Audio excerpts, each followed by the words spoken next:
Yeah.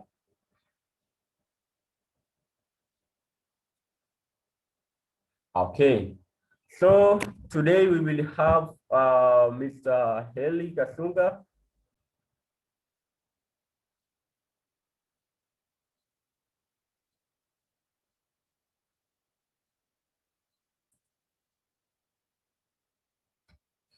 So let us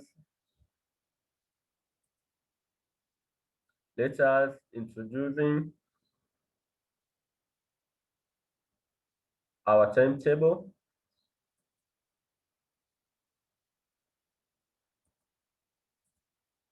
Let us introduce our timetable. Yeah, timetable is like at 90:30 we will start to remark and the issues of introduction of the participant up to 10 a.m.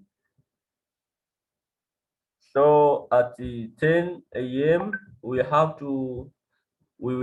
the short introduction of OpenDataDay and introduction of what is the youth mapper, which uh, will be the speaker will be Laura Mugea, but also we will have the introduction to OpenStreetMap ID editor as well as Qgis with Heli Kasunga, and finally we will end up with the how to link QGIS and the OpenStreetMap in urban planning and the environment management.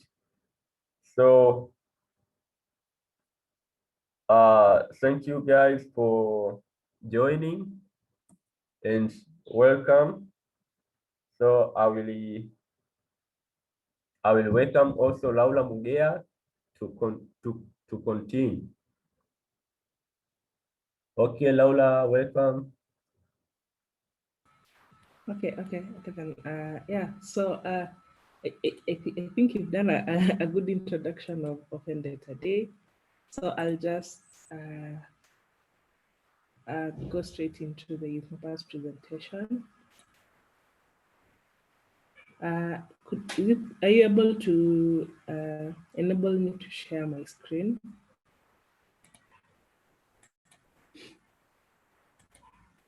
Okay, welcome. Let me.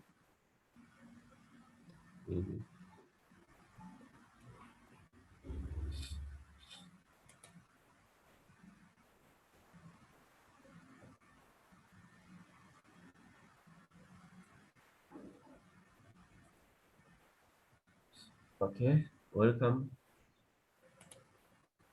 I think you have to make me a co-host because I'm still not able to share.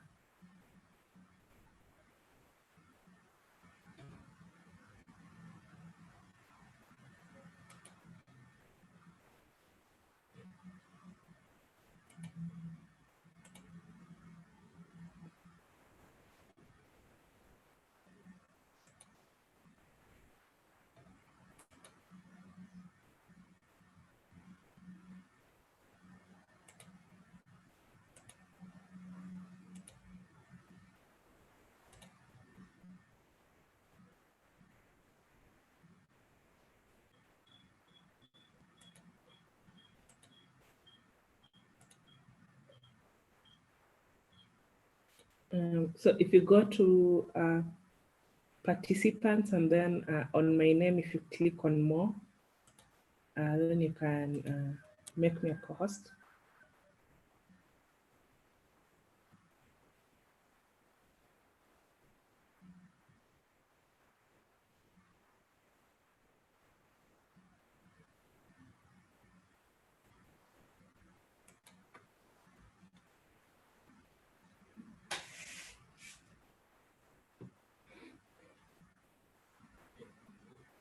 Okay, I've seen it. Thank you.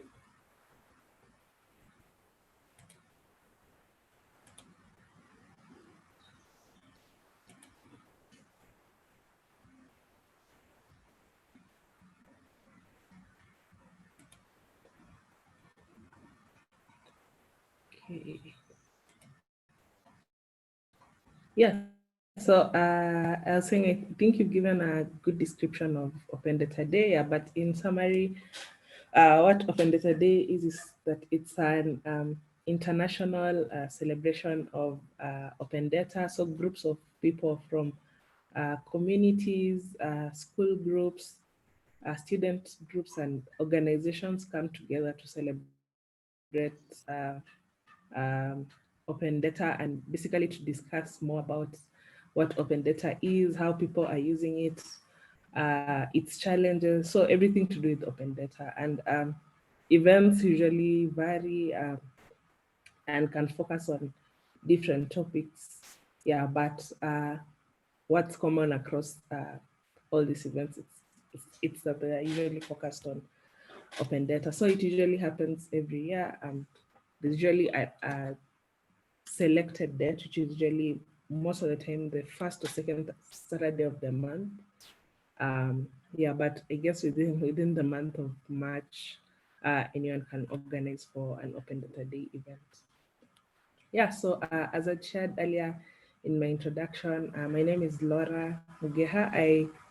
I work part-time as a Youth Mappers Regional Ambassador, where I support existing Youth Mappers chapters with technical training and in any way as well, and also support colleges and universities that do not yet have chapters to create chapters by sharing all the necessary information and supporting them through the application process and training as well.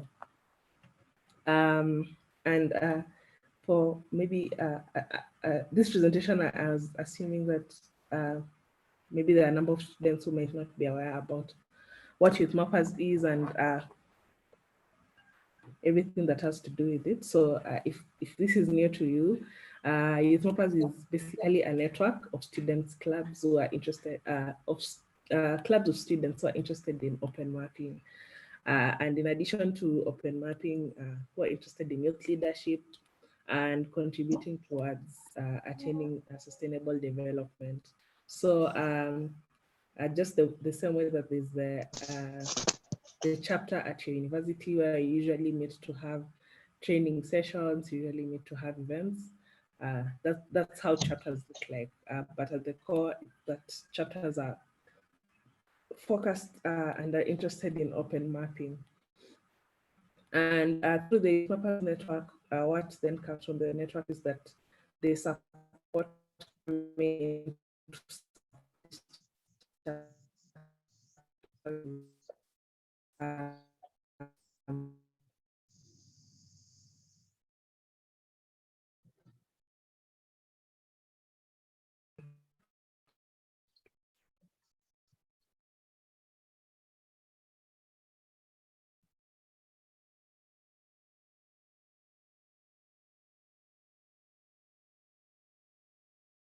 land on during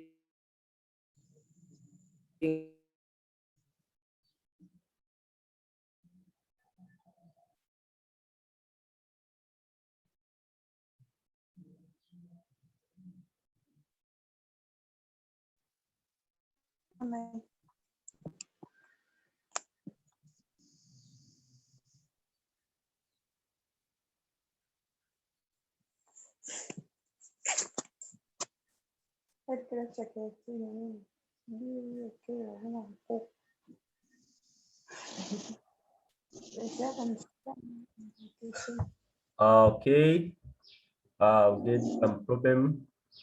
Our presenter, he got off from the line, but soon he will be, soon she will come back. Okay, you guys, you have to unmute, you have to mute your microphone as well as the camera. So let us wait for Laura. Soon she'll come back.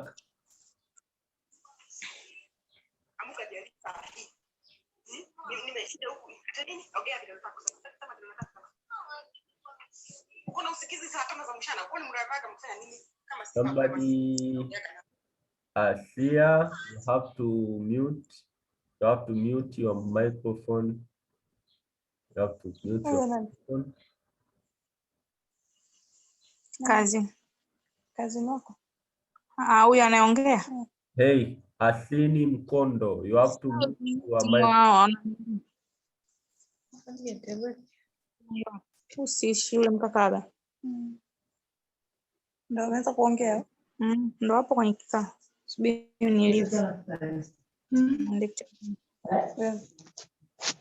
Hello. Sasa ndo amjulisha bana. Yusufu wa team, you have to mute your microphone.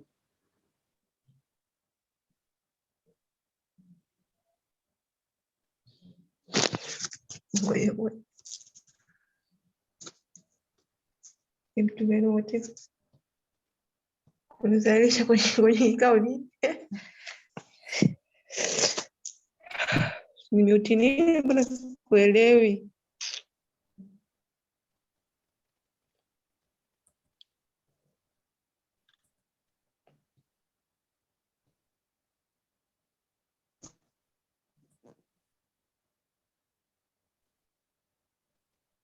Julius ndo mkakaba. Jamani.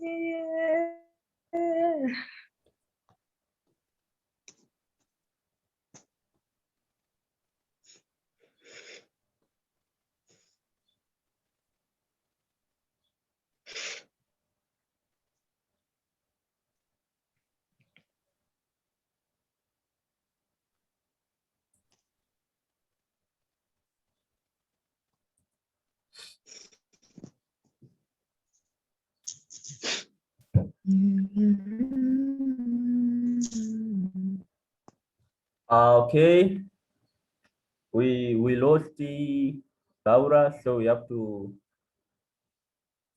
continue. Let's wait for her, but let us talk about some issues while we waiting her. Yeah, today's session is all about the OpenDataDay on how we can integrate open source software and data into planning issues. So we have a session. Our session it will be like that. So we start to introduce OpenDataDay and the mappers, but also we have to talk about introduction to OpenStreetMap ID editor. But also we will talk about Qgis and how to link those OpenStreetMap into urban planning and the environmental management. Yeah, because of time and we lost her. I can invite Heli Kasunga to continue with the introduction of OpenStreetMap as well as the Qgis. Hi, okay, Laura, can you hear me? You come back. Okay, you are welcome. Dolly.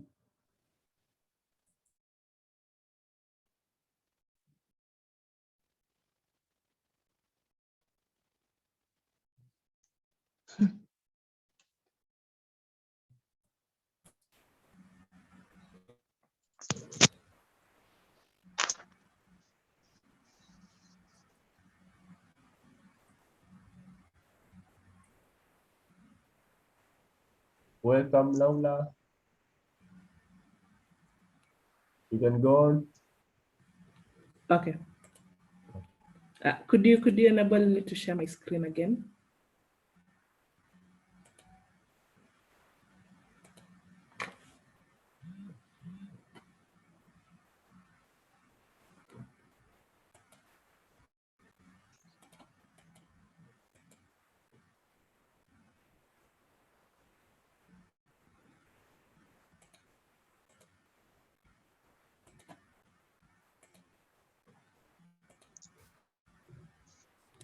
So you'd have to make me a host again.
Shabani.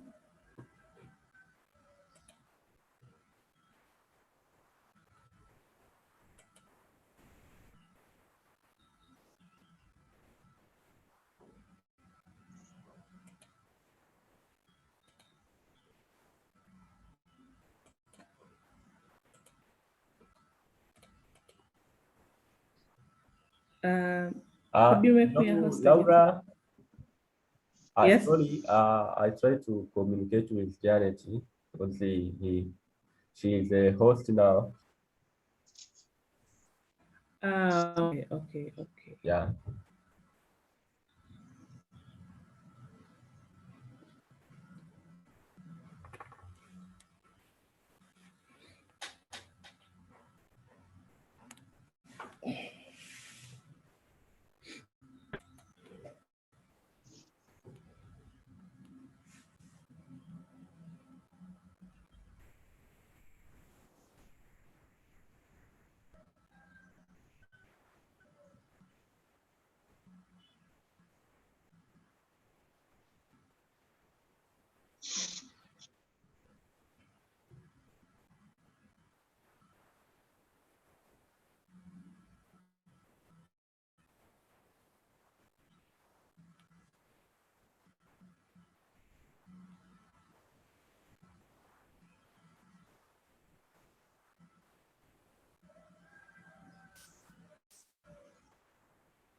Hello, Janet.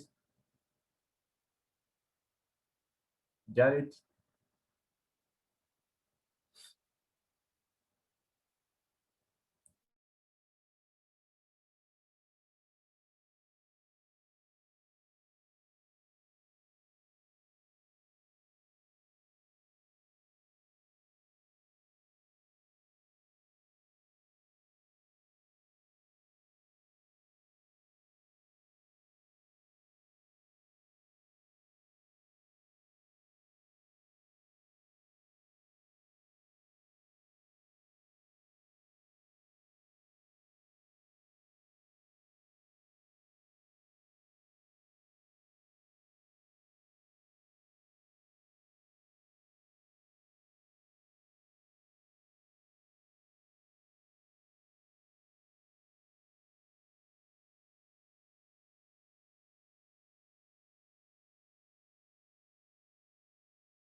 Hello, Laura. I think she's far away from the computer and the smartphone. So can you continue without the screen share? Without share your screen? Okay, then, okay. Yeah, so I think as at the point I was sharing that the network started in 2015 in the USA during a JS Day event. And I think also maybe all of us celebrate JS Day, which is usually in November. And during JS Day, people share about GIS, how they're using it as well. It's similar to OpenDataDay, only now that JS Day is fully focused on just JS alone. While say Open Data Day is focused on other aspects of open data that might not be geospatial in nature or might not involve mapping. So yeah, it was launched in 2015 during a Just Day event.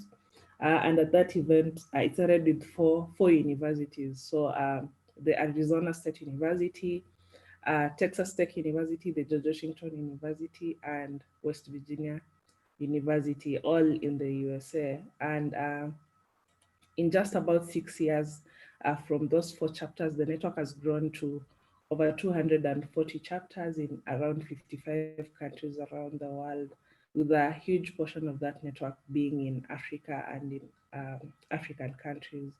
And actually, Tanzania is one of the countries that has the highest number of Youth chapters across the world and in Africa, which I think is a great thing.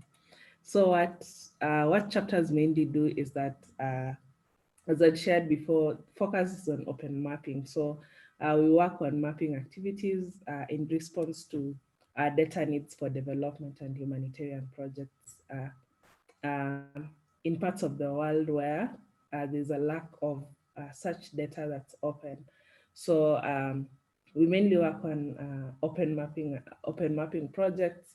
Some of these projects are from the network. Some of these projects are from Past chapters themselves. So, say for example, as your chapter as your chapter, you might decide to create your own project to tackle a certain issue, or at times you can work on projects maybe from organizations within the country. So say the Tanzanian Red Cross, and same like in Tanzania, I think the Open Map Open Map Development, OMD Tanzania, I think also does a lot of open mapping, and also at times you can contribute to international projects that are within the open mapping ecosystem. So projects from organizations like COTO-SM, IFRC, and even other Red Cross societies in other countries. Yeah, so the projects that people can work on, they're not limited to one geographic area or to one organization. We work on different projects depending on what's available, and also as a mapper, what someone is interested in contributing towards.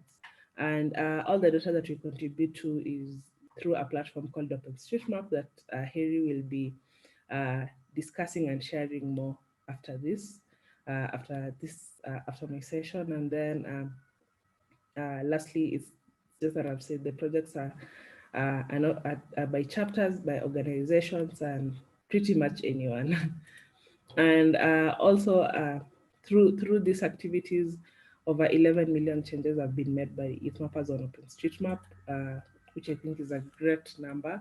And these edits have not been in one area as well. If you look at our website, you would find a map showing the number, like the coverage of some contributions that have been done by youth mappers around the world. Yeah, so before COVID-19, there are a lot of activities that would be in person. There are a lot of fieldwork activities that the mappers could participate in.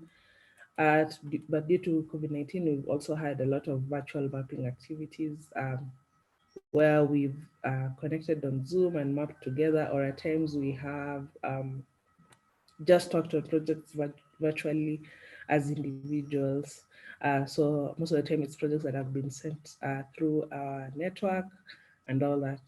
For example, yesterday there's an email that was sharing a mapping project in Nigeria, and there's a request for to support the mapping of that project. So as again, if you go to our website, I'll share the link on chat. Let me try and get it right now. If you go to our website, you can see a number of projects that are available within the network that you can contribute to. And also other projects that have been carried out in the past through the network as well. So I'm just sharing the link to the website since I'm not really able to share my screen. You can get more information from the website. Then I guess the last thing would be opportunities that are available through the network. So the first thing I'd say with the mappers chapters and the network in general, you really get a chance to learn, organize, and exchange information and ideas. So just the same way today, this event has been organized, which would enable you to gain new skills if you didn't know about the concepts that will be shared after this.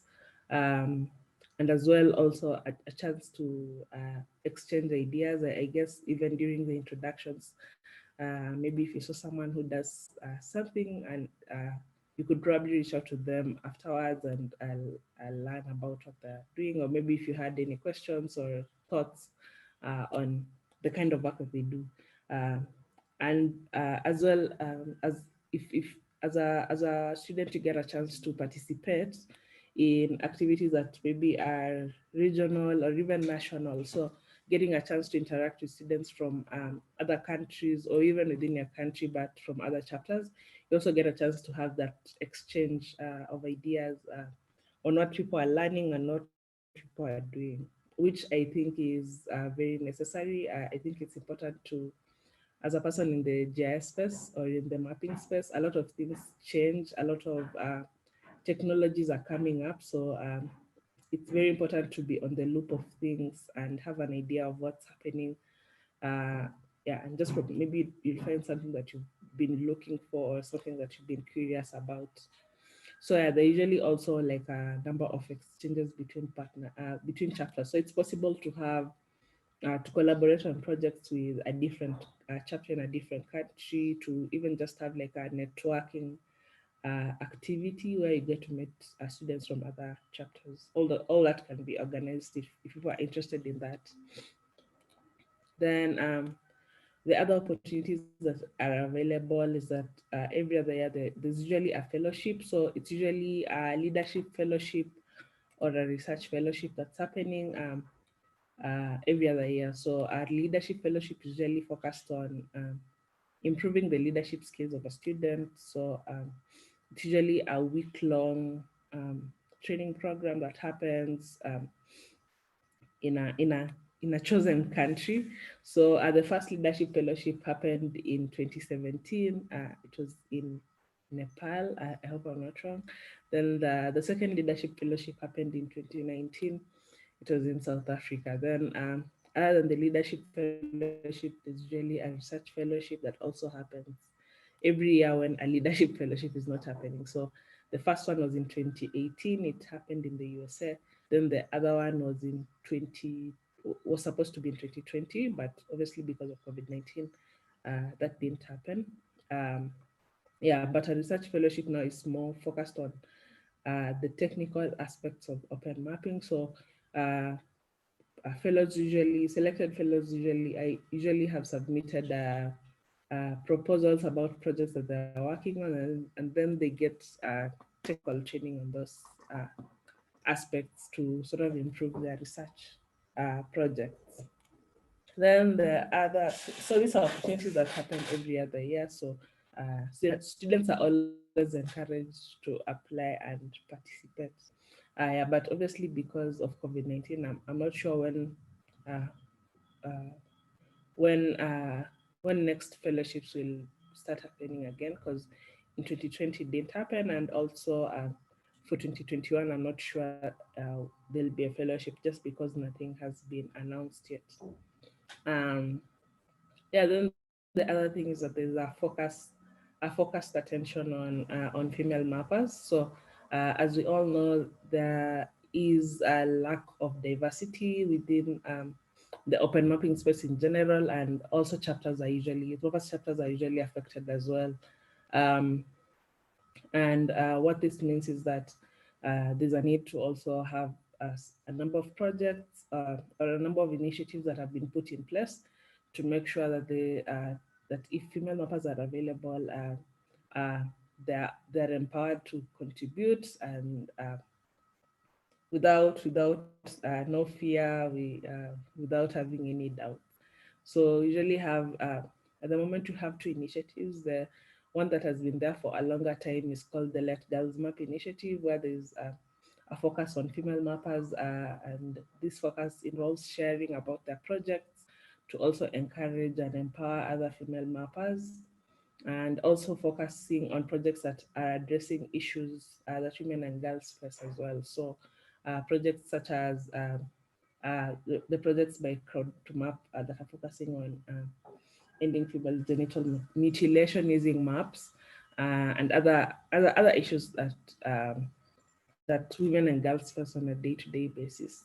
Then the other initiative that was launched last year is the Everywhere She Maps initiative, which also has a similar focus on empowering female mappers. So yeah, I want to go to our website. I encourage you to just have a look around and learn more about all the initiatives and how you can take advantage of those.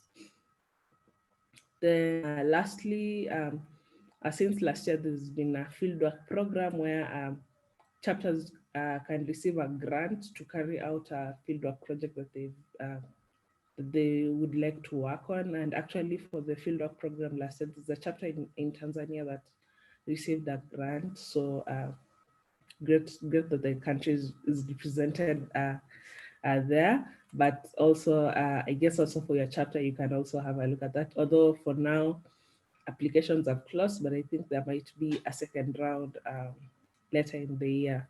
So if you've had any mapping project ideas that involve fieldwork, that is also something to look out for. And for the round that happened last year and this year, the budget was around $2,500, which I think is a good amount of money for a small mapping project. Then lastly would be, in terms of opportunities, would be through getting access to job opportunities. So in the past, with mappers chapters and members have gotten a chance to work on several mapping projects by partners within the network. So partners like the USAID, HOTOSM, the World Bank. So students and members get a chance to get work experience while they're still students, which I think is necessary to develop your career and to grow as an expert within the mapping space. And then lastly, I would just say that just because I think I'm 10 minutes over my time, I think what the most important thing that you can get from its purpose is just to grow as a youth leader, because you get a chance to, for those who are chapter leaders, you get a chance to lead a chapter at that student level. You'll get a chance to learn a number of things on how to lead, even if it's a small chapter. If it's a bigger one, it doesn't really matter, but you get a chance to get those leadership skills. And you also you can also just learn how to be a leader by looking at how other chapters are operating and how other student members are leading the chapters as well. And as our motto usually says, we do not just build maps, we also build mappers, which I sort of emphasizes on the point that I have just raised. While we are in the process of making these maps and contributing to these open mapping projects, we really do, at the core, we really do get a chance to grow as leaders within the mapping space. And as always, we are always open to share anything any questions that you might have about the Youth Mappers Network. If you have any questions, feel free to reach out to me on social media, and that's it. Okay, I'll stop there. Bye. Okay, Laura, thank you for your presentation. Maybe if somebody have a question, you can ask before we continue with the next session.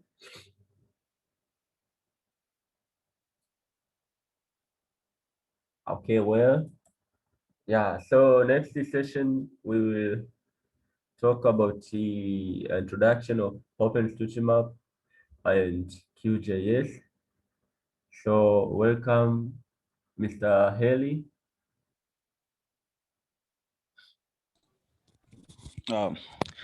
Hi again, everyone. I have to introduce myself again. My name is Harry Kasunga from Map GIS Specialist. And thanks, Raula, for the nice presentation. I guess everybody now is aware of Youth Mapper, even though some of them are Youth Mappers, but I don't think if they have that presentation about Youth Mapper. So it's kind of tricky today because I won't be able to share my screen because we have a challenge with the host. So I will just have to proceed like this. I hope you will have, you will be tentative to listen to me and ask if anything pop up that you won't be, you won't understand. So I will introduce a little bit about OpenStreetMap and how to do some mapping by using an IRDP editor, which will be very easy if I could be sharing my screen with you, but you have to bear with me. OpenStreetMap is one of the platform like as an open data which help us around the world to help us to navigate actually to move to visualize the places. So these OpenStreetMap are not just there by there. There are people around the world who contribute to make it possible for OpenStreetMap to be around. So as part of youth mappers and mappers around the world, we have to make sure that we keep on contributing so as other people can benefit from this, because it has worked in so many areas. It's helped in so many areas like humanitarian work and planning, you know. So it is our duty to help so much to map our community. Even we can see in our rural areas, there are so many places that are not really well mapped. So that's why it's as youth, we have to really help to push the envelope so that all our can be mapped so that can help other people around the community.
Hey guys, sorry for any inconvenience.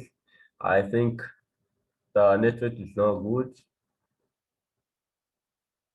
Uh, yeah, we lost Haley, but he is coming back. Okay, welcome, Haley.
Hey,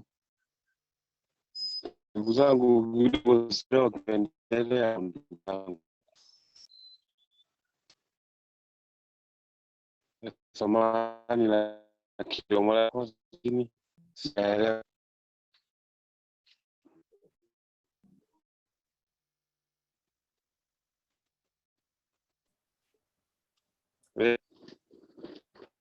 Hey, Matayo, sorry, we get some problem of network here, so I we lost Heli Kasunga. So we're just waiting for him so as we can continue the another session. So soon he will be okay.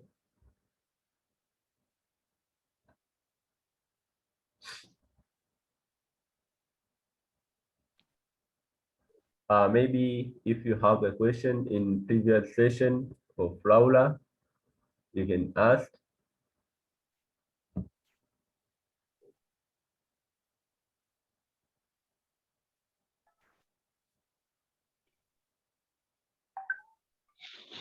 Hello, I'm sorry again. Very sorry. Okay, welcome. Okay, thank you. I was thinking about how we can contribute in the OpenStreetMap. So the first thing we have to do is to open an OpenStreetMap account, which I'm going to show you a link on how you can do that. And if you want to map by using an ID editor is just an in-browser editor that helps you to map the area that really need to be mapped. To be able to search for the area that really need to be mapped, you have to go to a tasking manager. There is a platform where there is so many projects that you can contribute. So you have to write on the browser, tasking manager, HOT, or humanitarian OpenStreetMap team so that you can contribute on the project that really need to be contributed. Okay, in other way also, you can write OpenStreetMap and in your browser, OpenStreetMap, and then after you create an account, in the OpenStreetMap account, you can map in the browser by using an ID editor. After you log in into the OpenStreetMap account, the window will pop up. Like you will have the right-hand side upper, there will be the edit, there'll be history and export. So you will have to zoom to the area that you really want to map until you reach to the end. Sorry.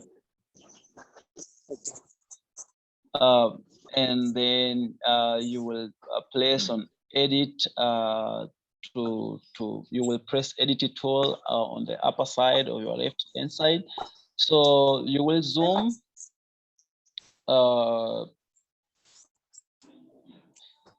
in your interface. You will have like there will be the right hand side and the left hand side. The right hand side, it has different tools. It has different tools, and these tools has the names like okay, in the right hand side you will have the edit panel tools, and there'll be the tools like for zoom out and changing layer, and there is a map panel that will even show you for various configurations. So, and there will be the information panel. So if you zoom to the area that you want to map, we have like 3 kinds of tools that will help us to map. We have a point tool, we have a line tools, and we have an area tool.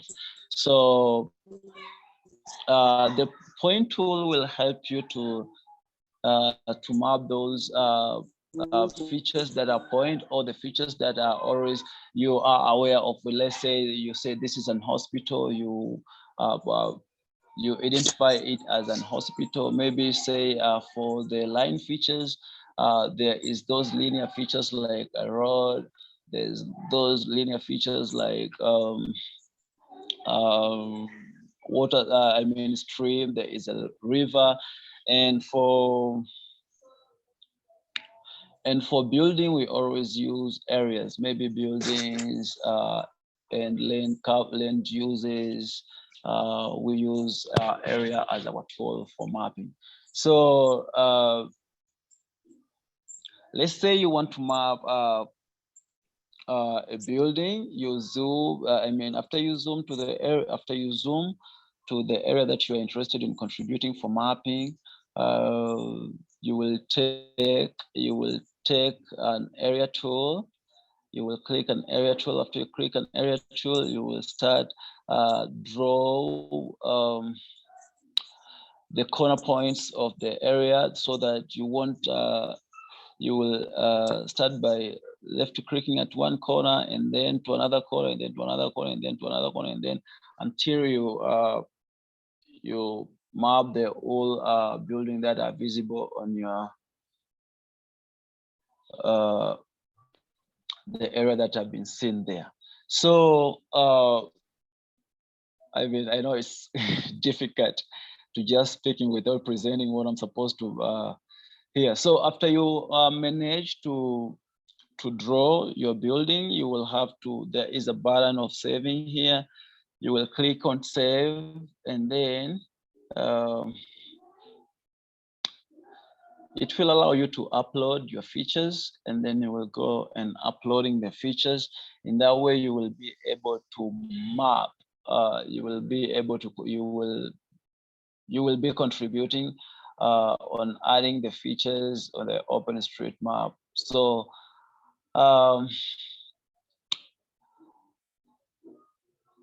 that's one way of mapping. And also, you can go to your browser and searching for Tasking Manager on the project that I really need to be mapped. Tasking Manager, you have OpenStreetMap account, and then the Tasking Manager will be integrated or direct with your OpenStreetMap account. In that sense, you will see the project that I really need to be mapped. The Tasking Manager and the project that you want to contribute. You will select which editor you're going to use in contributing, mostly because we are trying to learn on how to map by using ID editor. You will select an ID editor, and it will direct you to the area that you will have to map by using ID editor. I mean, the procedure is just the same. You will have to zoom to the level that you can be able to visualize or to view or to see the features very clearly, so that you can start on mapping. I want to talk a little bit about the how there are some of the satellite image that you can select, but they won't be easy to visualize the features on the ground. So you will have to change those satellite image to use the satellite image that can, it is very visible. So you will have to go to background layers, which is very visible in the right hand side of the panel. So you will click there, and you will see different kind of satellite image. There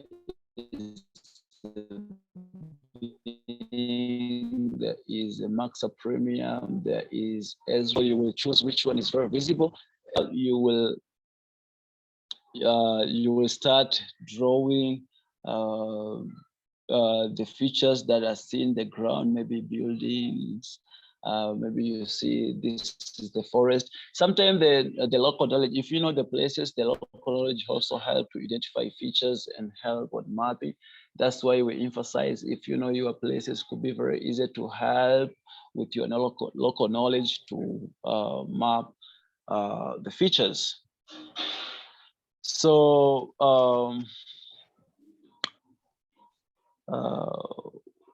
which tool did I left? So after mapping, all you have to save your changes, and then after saving your changes, you will have to upload your changes. The changes that you upload will just go right to the OpenStreetMap, and there are people who will do some data checkup, and they will, yes. So that's how you can contribute in the OpenStreetMap by using ID editor and help in other projects that are people are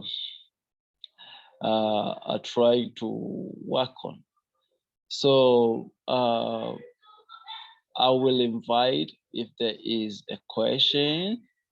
Actually, you're welcome to ask a question, and then I think we can proceed. But I know it's a little bit tricky to just speaking without sharing my screen, so you will have to bear with me for that. I guess it's a challenge that we will have to fix when we prepare another session. Please, can if there is any question about mapping by using ID editor.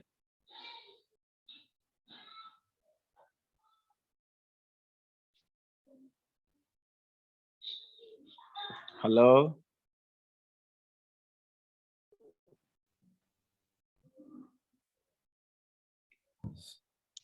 Hey guys, kwa mtu yote ambaye ana swali anaweza akauliza.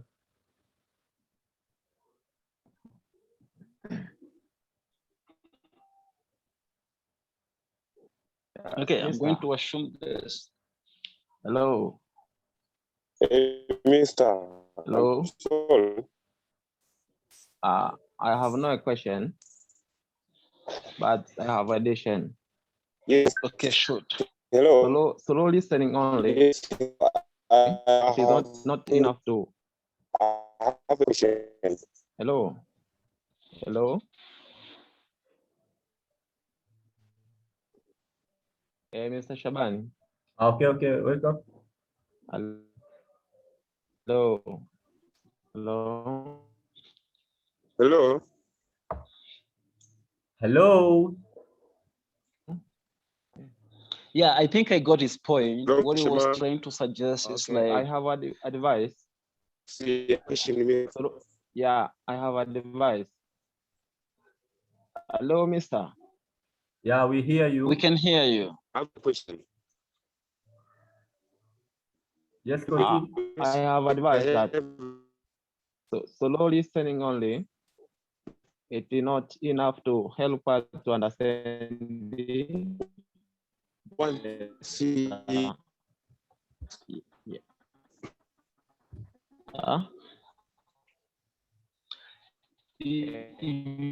Mister. Yes, I mean, I got your point. And I think we're very sorry for today, for that is happening right now.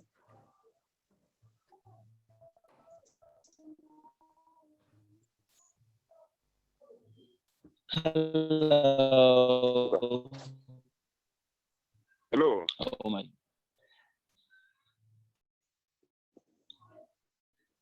Yeah. Hello, Mr. Shabani. Hello. I have a question. Hello. Okay. Okay, we have to, you have to ask a single. I have a question, Miss. If you have a question, you can ask. And if you see somebody asking the question, Yes, you have to wait. Yes. Okay, continue. I have advised that. Okay. Yes. Solo listen. Hey, Mr. Matayo, you can wait for Lonil to ask it. Who asked the question? Okay. I have a device, not question. Okay, it is okay. Yeah. Yeah, it is better to use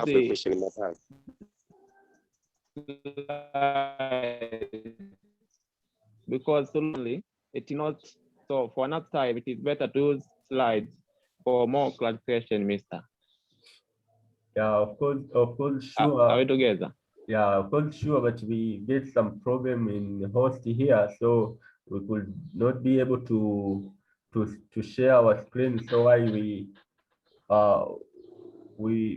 try to say that they have to continue because the time is going up, and when we wait for Janet to allow us to share our screen, it will be too late. So the issue is we will try to talk, and then if the session it will be over, we will try to find another way, if it is possible, on how we can reach you guys to either by preparing the videos in YouTube channels. So we will share a YouTube link, and that link we will try to edit the video so as to make sure that this session you will be able to read and to understand. But also in every Monday and the Thursday, we have the online meeting, online training. So also we will encourage you to join our daily session on Monday and the Thursday, and we will try to share you a group, WhatsApp group, so as you can join. Is that okay? Thank you, Mr. Yeah, but today we have a problem of network and the hosting problem, so it can be difficult for us to share the screen. Okay, thank you. Okay, Mr. Matayo, do you have a question?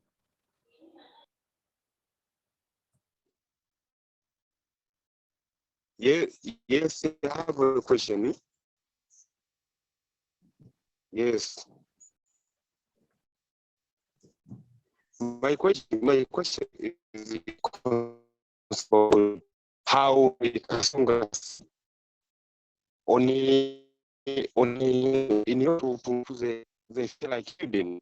First of all, I felt that she required to zoom, and then you use the map. I don't know how I can perform it in order to map a hidden. So, Mr. Kasunga, or you can help for him.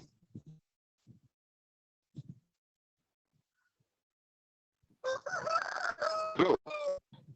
Yes, Mr.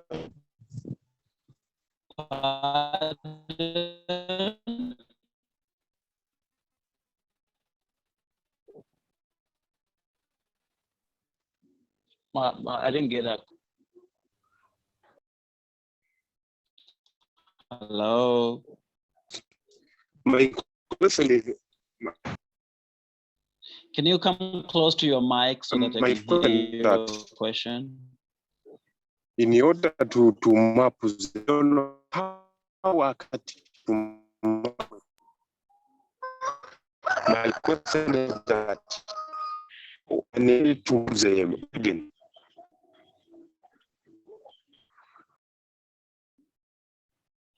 Okay, excuse me. Can you even speak in Swahili so that I can answer? Or if Shaban, if you got this question, please can you elaborate for me what you want so that I can try to answer?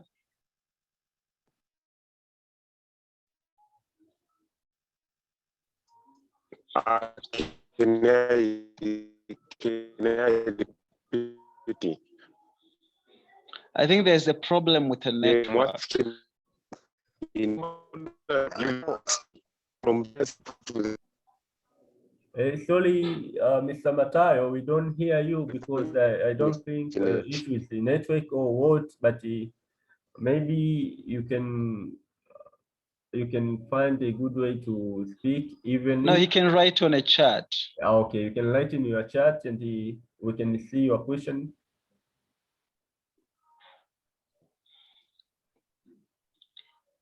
Okay, first of all, I have to apologize for the situation we are in right now, because I cannot present what I really want you guys to see.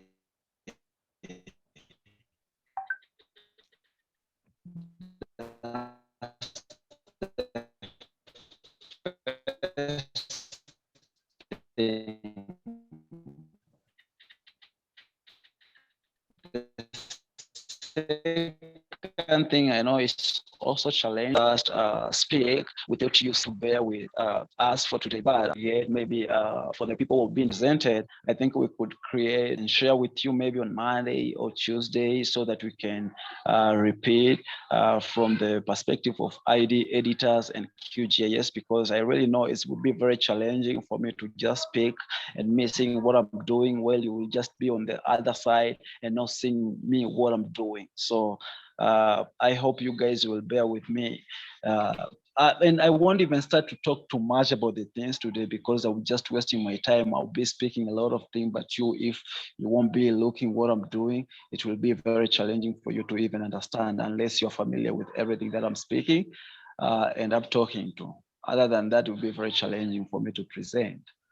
So I think Shabani will have to take that into your mind that today's session will be very difficult to proceed. So I think we will have to speak about a very, very minor things, you know.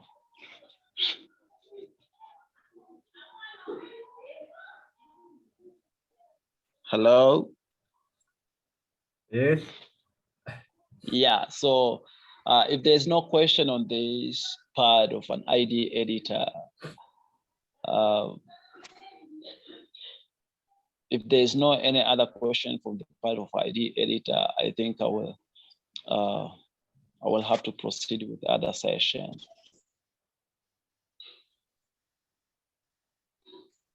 I think there is no question. Can continue to QGIS. Oh. Yeah. Okay. Hi everyone again. Can we take 5 minutes maybe to stretch or doing something else so that we can, because I don't see the point of taking to this part and then taking to this part. And then, can we take 5 minutes for just stretching and then we can proceed? Okay. Sure.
Hello.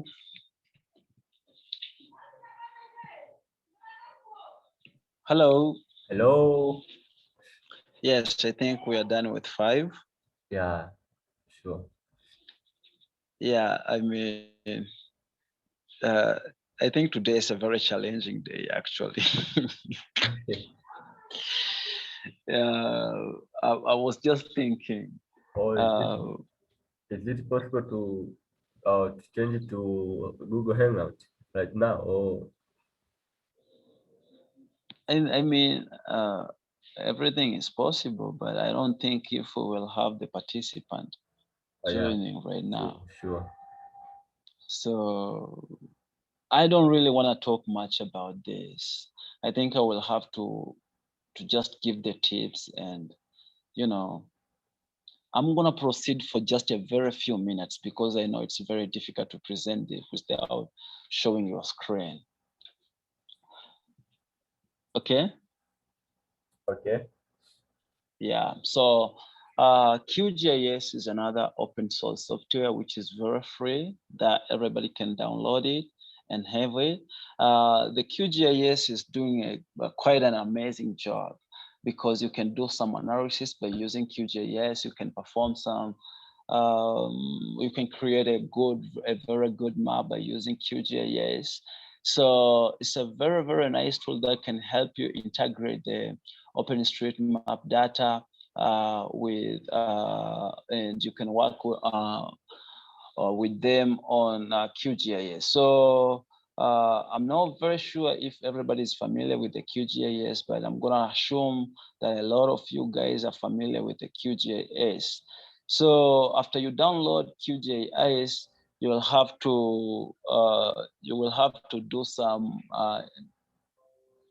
you will have to install some plugins.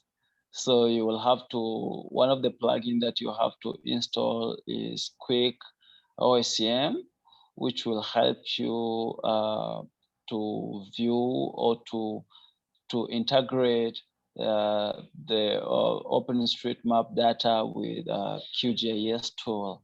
So, Yeah. and Joseph, and also, Slowly, can come you again. now you can share your screen. I make you a host. You can be a host now, so you can share your screen. Okay. Yeah. Okay, so wait, because I just joined by my phone. Let me use my computer. Okay. Yeah.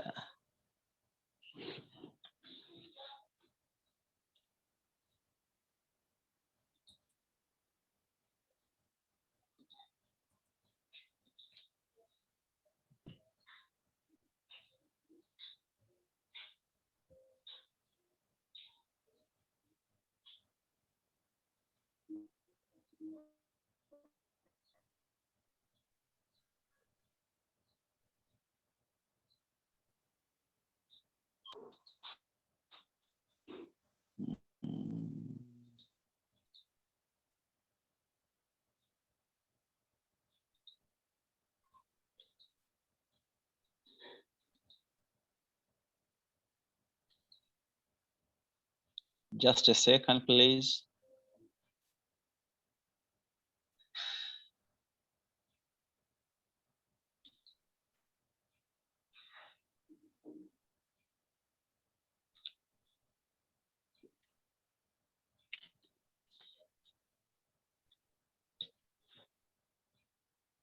Okay.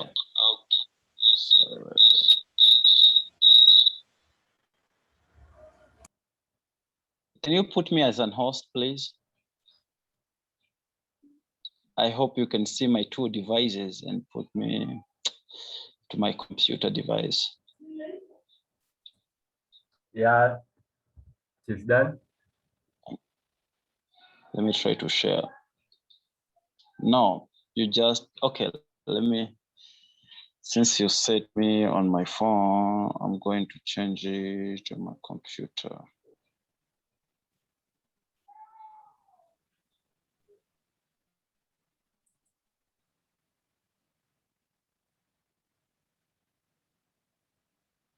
Okay. Wow, awesome. I'm going to share my screen. I'm going to share the QGIS, and then bam. Okay, can you see my screen now? Yes. Okay, perfect. I was telling you, after you install your QGIS, you have to go to plugin and you have to manage and install plugin. I will have to go very, very, very slow. And I think it'll be very fine if I will repeat the first session very quickly. What do you think?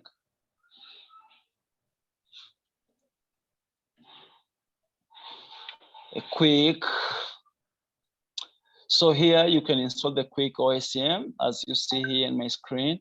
Mine is already checked, so there's no need for you. So for me to install it again, but after you select this quick OSM, you will have to go to install, but mine is already installed. So I will just close and you will see it here. So when you go to web, you will be able to see quick map service and you will see OpenStreetMap. So this help you. I mean, if I say OSM standard, that means the OpenStreetMap will be just here. Here is the OpenStreetMap. Here. So here is Tanzania, I guess.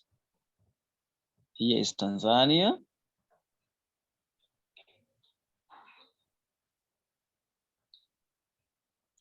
Yes, Tanzania.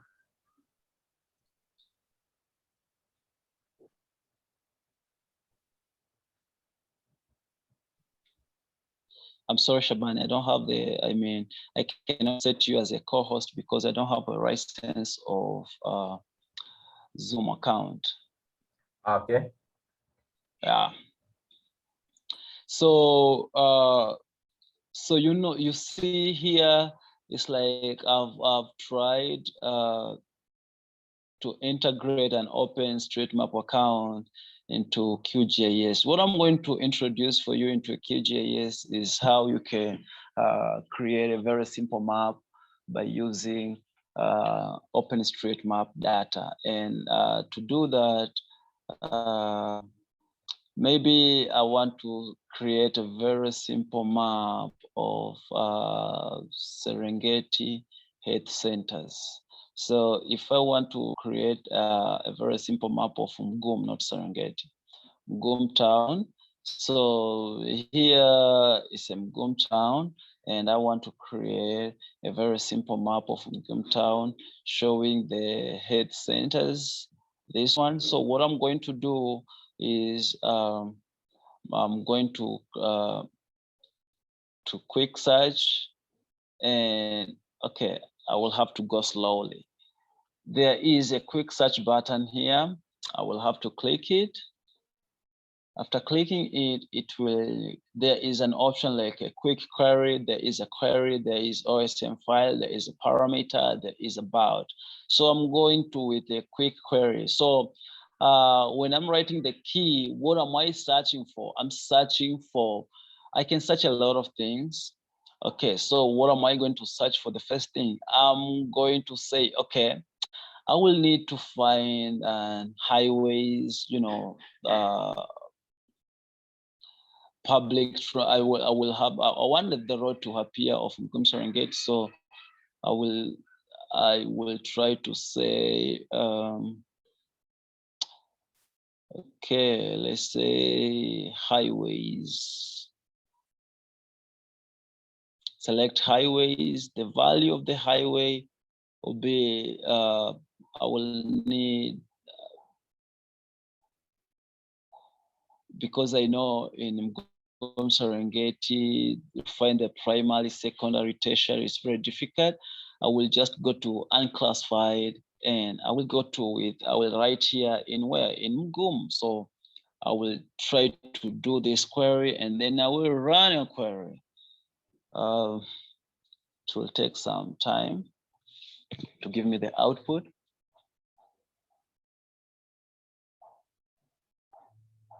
So here, this information, I'm downloading it from the OpenStreetMap objects, which is, so here you see, I will close this. And so if I remove the OpenStreet, you will see these are my, these are my roads, you know, these are my unclassified load. And it's also give me this. So I will save this file. I will save them. I will save them as a share file because these are like OSM format. So I will save them as S3 share file, and I will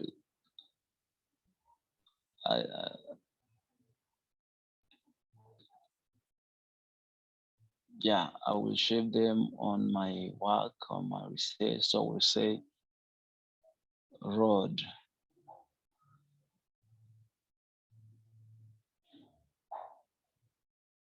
Road Kum. And then I will save. Fine.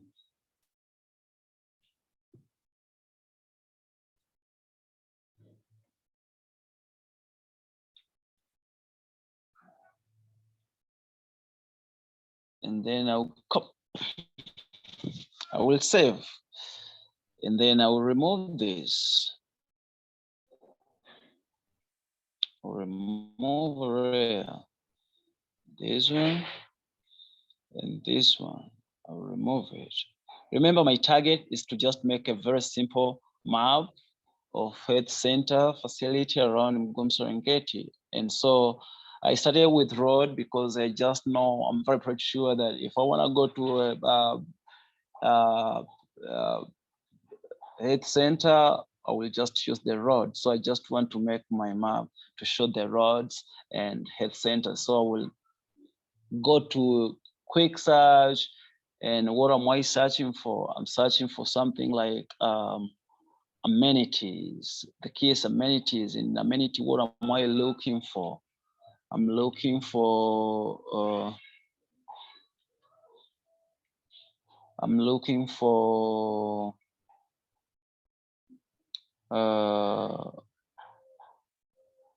hospitals where in Mgum.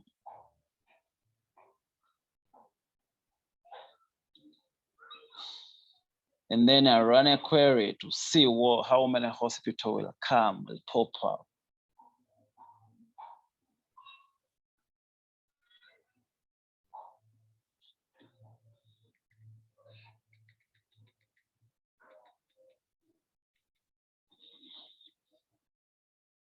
Okay, I think the result is already.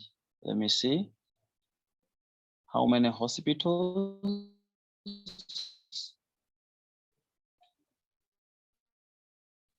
Okay, let's see.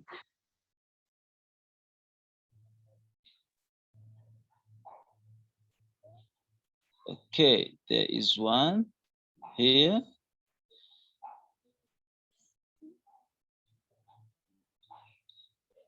Okay, then I have one hospital. I will have also to go to query again. What am I querying right now? I'm going to query amenity, and what am I going to query? Is a dispensary. Let's see, dispensary. Dispensary. There's no dispensary. Maybe do we have?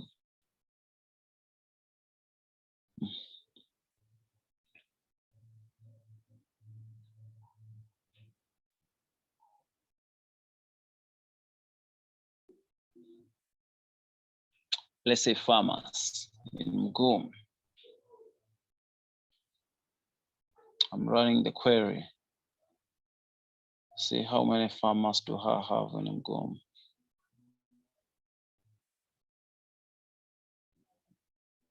Okay, one layer, then I'm closing it to see how many farmers do I have. I hope you can see my attribute table. Let me see. Okay, now I think I have so many pharmacies. Okay, nice. So another thing also what I just wanna put some of the stuff there which relate with health facility centers. I guess I will see if I also have, do I have doctors? I'm not sure. Okay, let me work with only those to create a very simple map. And then this is the farmer, so we'll have to export it into another name. Maybe this is the farmers.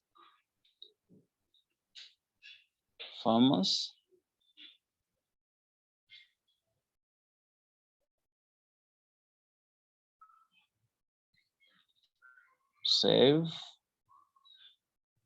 Okay.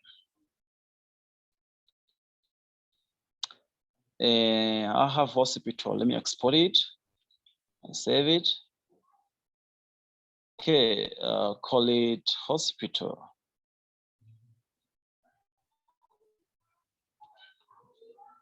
And then okay. So I'm going to remove, there's a minority of this. I'm going to remove it. I'm going to remove the farmers.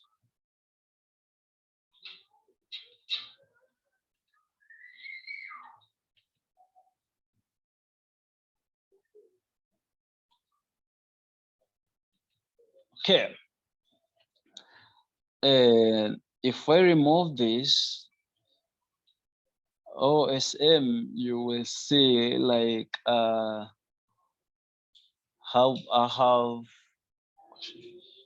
I have farmers and hospital. I will have to rename this so that and maybe give them different symbol. I will go to property, you know, and I will have to label it with a single label and the name, and I will apply and okay. And for the hospital too, I will do the same thing, property,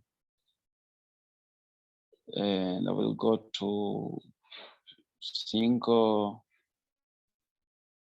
yes, and I will apply and okay. Okay, after doing this, I will have to change the symbols. I will go to property to, and I will go to symbols, and I will change my symbol. Maybe hospital, how do I want it to look?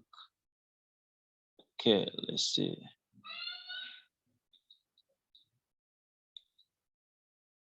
Sorry. This is the sign of hospital. Yeah, so this will make more sense and I will apply. And okay, so the hospital will be like that. And I will go to farmers. I will go to property. Symbology, I will look for the symbol that resemble. It will be this, but I will give it different color. Maybe the opacity of this has to be a little bit. And what else? What about color? I will have to give it not that very strong. Okay, and so I will have this, and also I will directly go to property and road. I will look for the color that will be very visible, I guess. Let me try to use this one. and the width, I will change the width. Sure, this color will be, it won't look very good. Let me try this, yeah. And I will apply, and I will say, okay. So this,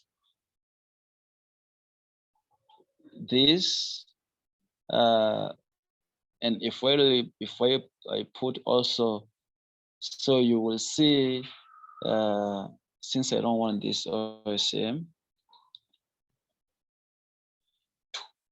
so if I create the map of Mgom Serengeti showing the how health center facility, this is the Mgom town actually, how health center facility are distributed. So I will have to go to project, and I will create, I will press new print layout, and I will write, this will be the health center, it will be Mugum town health center, centers facility. And then, okay. After I place okay. Oh no, you cannot see this. Let me share new and place this and then share.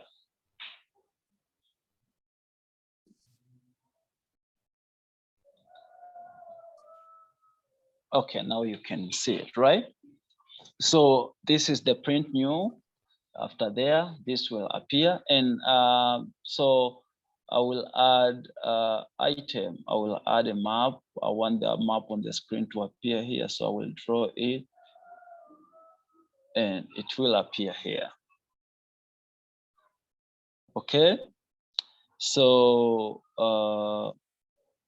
after making it appear in here, I will, there are those things that are very essential.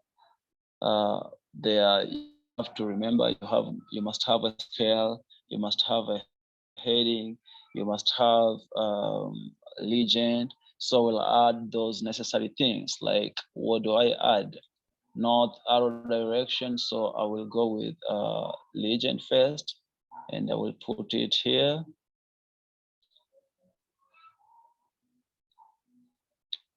Yeah, so the legend will be like this. Okay, let me drag it a little bit here. Okay, and we'll have the north direction.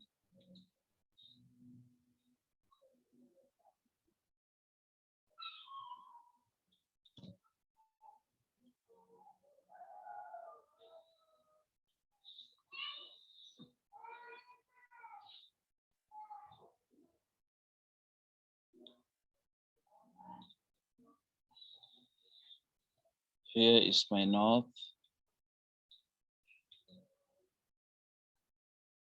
And I will add scale bar.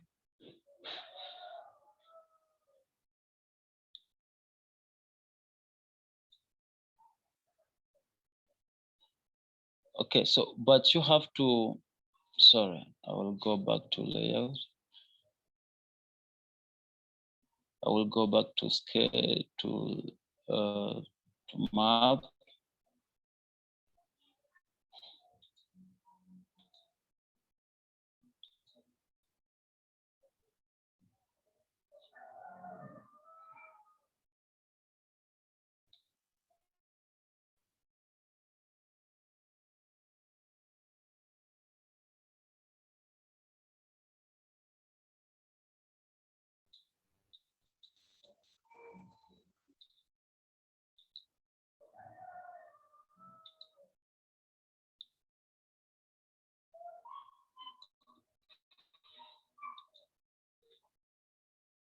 This is a very simple map that I'm trying to make.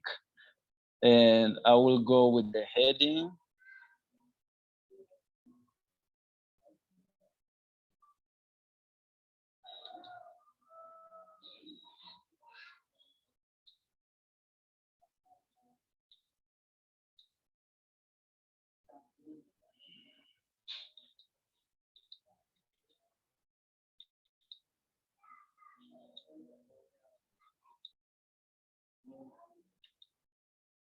Okay, this has to go up.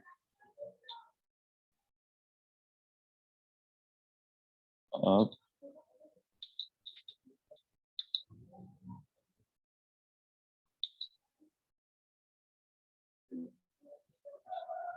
Oh, sorry. I will change this later.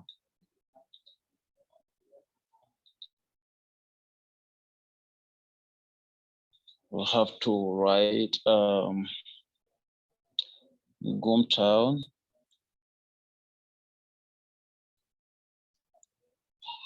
With centers, facilities, just a very simple map. And I think I will change the font.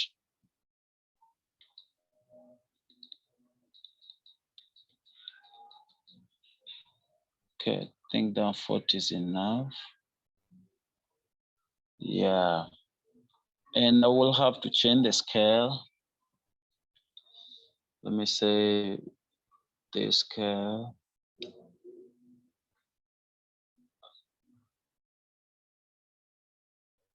This is very small. Oh, wait.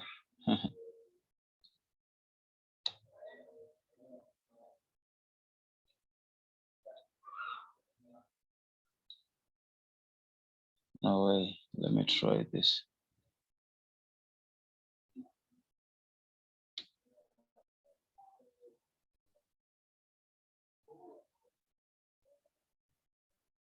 Will this scale be okay?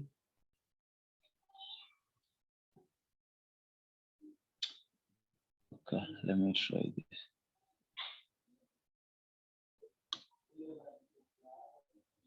Yeah, at least that. So, but we normally know our scales, most of the scale, the image there, the map that we're creating, the scale that we have to put, it has to follow those rules of small scale, large, and medium. So, so this is a very simple map that I've made, and I wanted to show you that you can really create a very simple map by using the OpenStreetMap data and by using the QGIS. And then after, I think the most important, my map is already has no direction, it has a scale, it has the ligand, and it has the heading and the features. So you can really present to a person like, okay, this is the very simple map that of Serengeti that I've made, a very, very simple map. And if I want to have the boundary of Serengeti of Ngumtown, I can also put it in here. But I just don't want to show you guys on how you can use the OpenStreetMap data, the OpenStreetMap data into QGIS, and you can create the map. So I want to export this as an image or as a PDF. It's really up to me. So let me export this map as a PDF. So I'm going to call it this, and it has to go to where? To here. There it is. So I'm going to save. So after doing this, if I still have a time, maybe 10 to 5 minutes, I will run away to show you guys. This is the map and the output map. Let me show you, share it with you. How will it look like? Okay. Cool.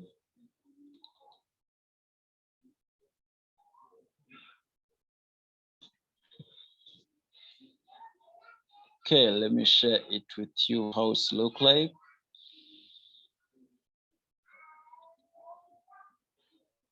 Now you can see.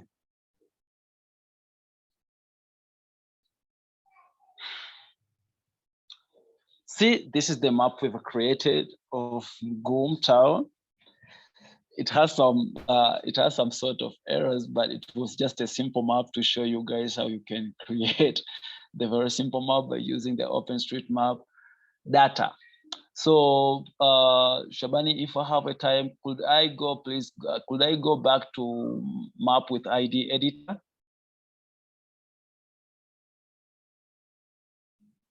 Hello. Yeah, yes, Heli, you can go on. Okay, thank you. Yeah. Yeah. You have 10 minutes. Okay, thank you. If I have 10 minutes, then I think I will go back to mapping with ID editor and see. I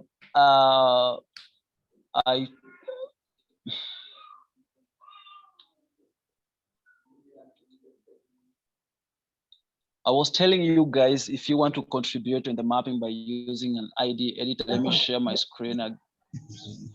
Okay, I'm going to share my screen. Okay.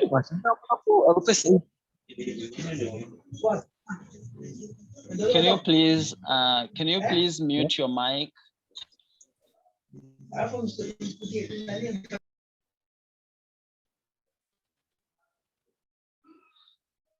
Can you mute your mic? Thank you.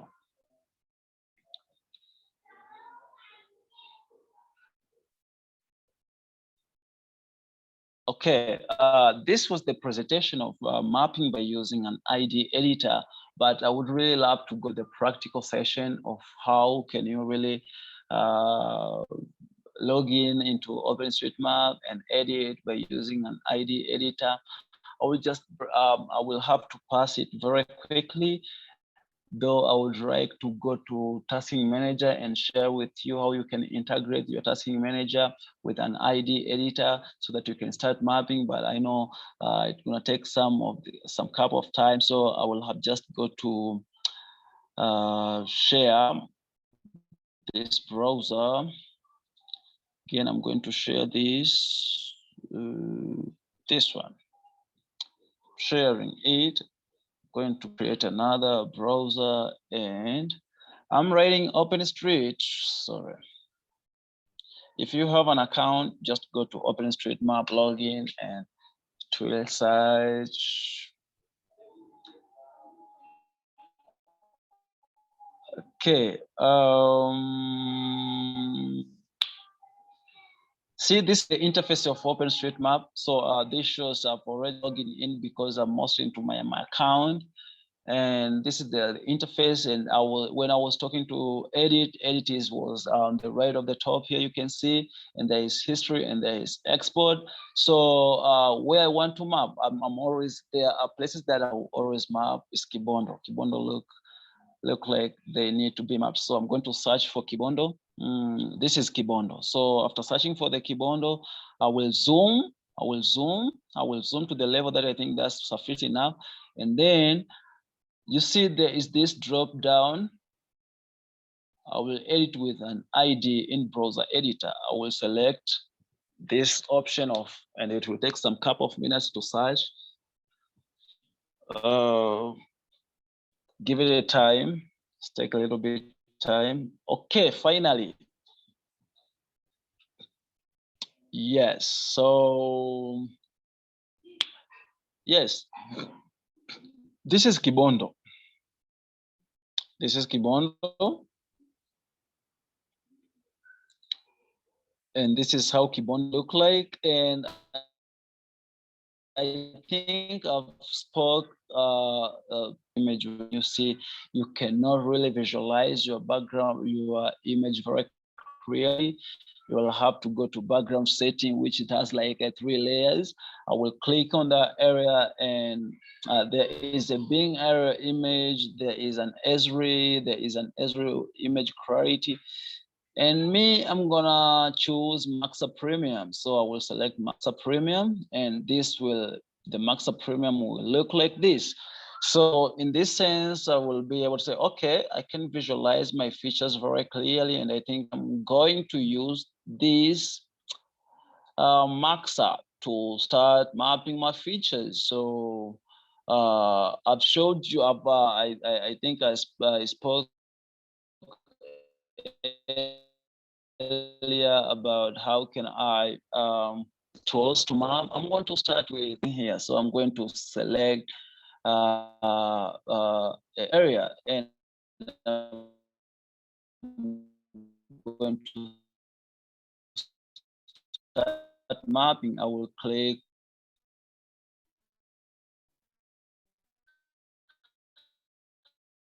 I say I will align my features. I will draw my features to cover. Click, pop that corner, and I will go to this corner and I will double click. See, this is the building. I will select building on my left hand side. I will select, this is the building, but is maybe really aligned? Is the corner point really squared? No, I will click Q. So if I click Q, you will see my square well really aligned. And then yes, I don't know the name of this building. No, this is the building. Yes, it's the building. And then okay, this show that I've already mapped. I've just edited one features by using ID editor, and there is an option of saving it. I will place on save, and it will give me, it will tell me to read the change, say comment. I'm saying this is Kibondo, mapping Kibondo. Kibondo, Kigoma, mapping Kibondo. This is the hashtag that I'm using to map this area, because this area I've been using with the people in Kibondo, and it's like they've done a very small job here. So I will keep mapping. And if you want to contribute in this place, please map Kibondo. So I upload the change set, you know. So the changes is being uploading. Yes, so I've done some change set on Kibondo, and yeah, so I will also, I see there is a building here. I will take these and I will start draw again. I will draw corners, the corners, and then double click, and then select building, and then place Q, and then tick, and then upload, and then hashtag is mapping Kibondo. Thank you, it's already here, and then upload. That's how you can do some change set on ID editor. Again, okay, there are so many buildings, but I want to make it very easy for the features that are very square or rectangular. So for you guys to understand, I'm going to do the same thing. Select this corner,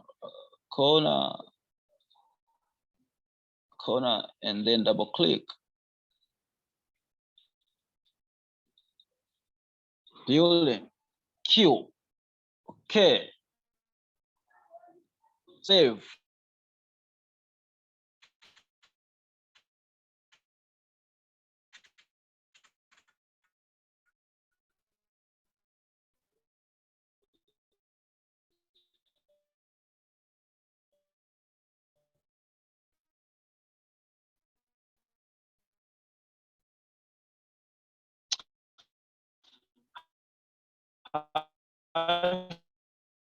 Hashtag.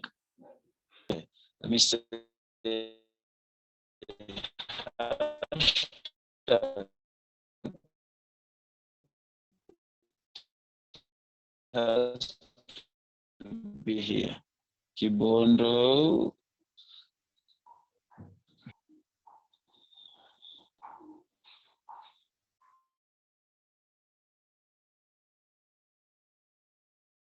Can really you can you can map by using an ID editor. I think my screen just trembled, but now it's back.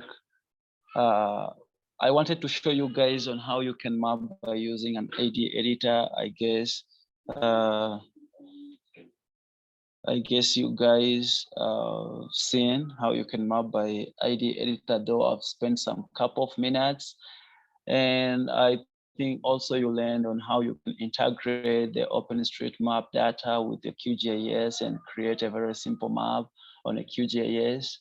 I know it was a challenge at first time to present for you without sharing the screen, but at least now I've shared the screen with couples of information. So I think if there is no question, I can hand it over to Shabani, and Shabani can proceed. Thank you very much for listening to me. And thank you very much for bearing with the challenge that we faced today. I'm handing it over, Shabani, so you can proceed. Okay, thank you, Haley. Maybe if there is a question, you have a chance to ask Haley before I proceed.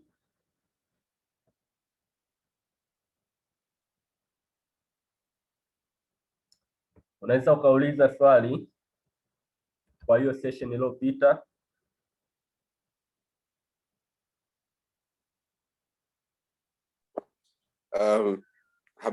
Habari kila mtu eh? I hope this session has been great. Sorry for joining late because I also have some activities to undertake as part of my work. Lakini I thought maybe I should give it some time to just join the call and get to hear what is being discussed and presented. So kitu cha kwanza, congratulations Shabani, Harry, and I guess any other person that is engaged in terms of organizing this session. You guys are doing it. Hongereni sana. But maybe a quick concern that I have. I know that I joined a little bit late, and it was on QGIS training on how the map can be. How people can access OSM data, I guess, and how they can visualize.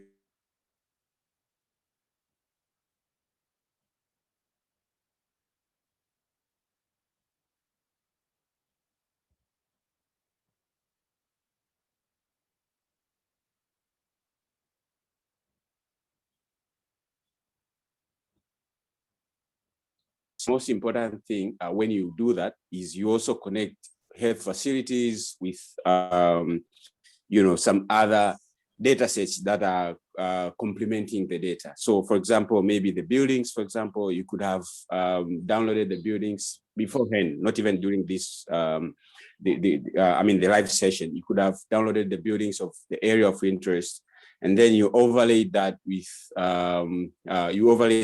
the health facilities data. And if the buildings is just building, yes, that should be okay. And if there are no buildings, because that may be a case as well, I guess we could have used the highways, which are the roads, and I could see that they were very. I'm not sure if the red lines were the roads, because I could see they are very unconnected. So that was one of the challenges. So maybe for next time, you guys can focus on an area that has complete data, so that people can at least be able to see the output that comes out of the visualization session. And one of the other not question, but the concern that I had was on the arrangement of when we went to the export. The map composer. When you went to the map composer, I guess you can also create a visualization in terms of placing the north direction, the legend, but also the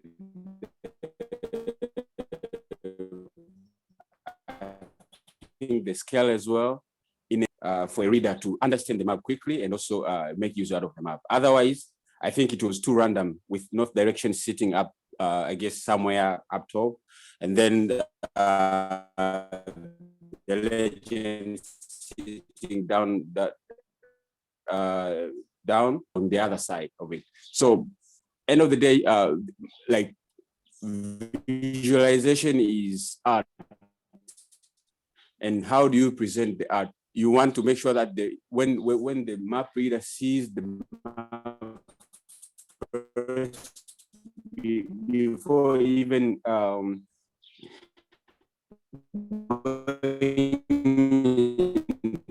the details, they are very attractive. It is very compelling, and people, when they go into details, that's when they can see the legends, and everything that is presented on the legend also needs to appear on the map itself. So that is more like a concept. Sorry, not with mappers. Resilience Academy yesterday, specifically in Sirikare, and I guess the other thing that we can do, like I'm talking here is part of OMDTZ as well, is we can aim at providing training or workshop or online trainings for youth and everyone that is into data collection, because I know you guys are super awesome with ODK, OSM, and other tools. But in terms of visualization, I think, yeah, we will need to see how we can be able to help each other to improve and promote open data, open source softwares. And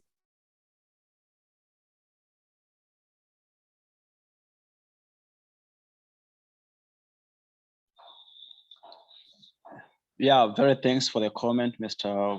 Innocent. We actually, as I was downloading the map on the Serengeti, I told them that the area is not really that mapped, so it will have those kind of challenges. And the roads are not really well connected based on the data that are available in Google Serengeti, and also yes, about the visualization of the north direction, the region, and those was really not well arranged. Thanks for the comment, and I think next time we will well prepared with that. Yeah, thanks.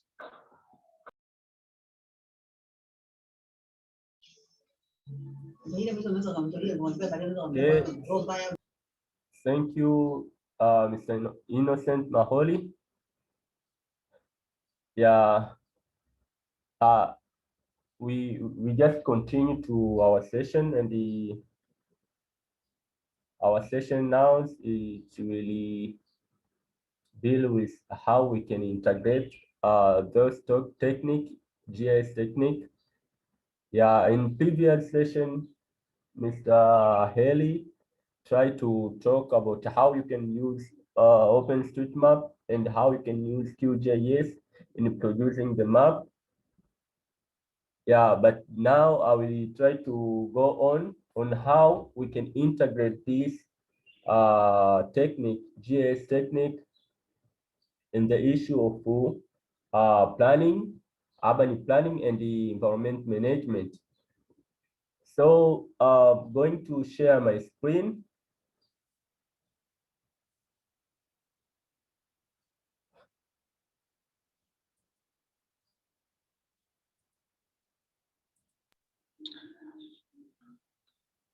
I'm sorry, guys, I have to drop out. I have something that I have to try. I have a training session also. So bye, guys. Have a best session. Okay, thank you, bro.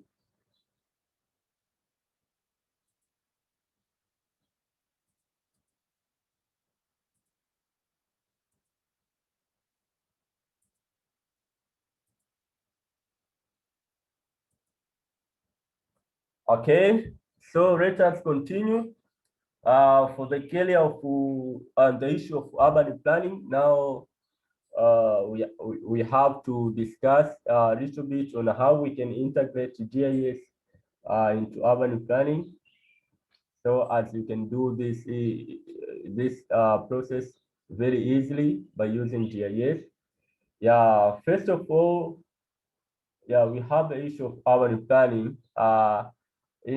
Before you planning an area, let's say you need to make a site planning or urban planning, you have to you have to consider the following issues, which are very important before you have plan.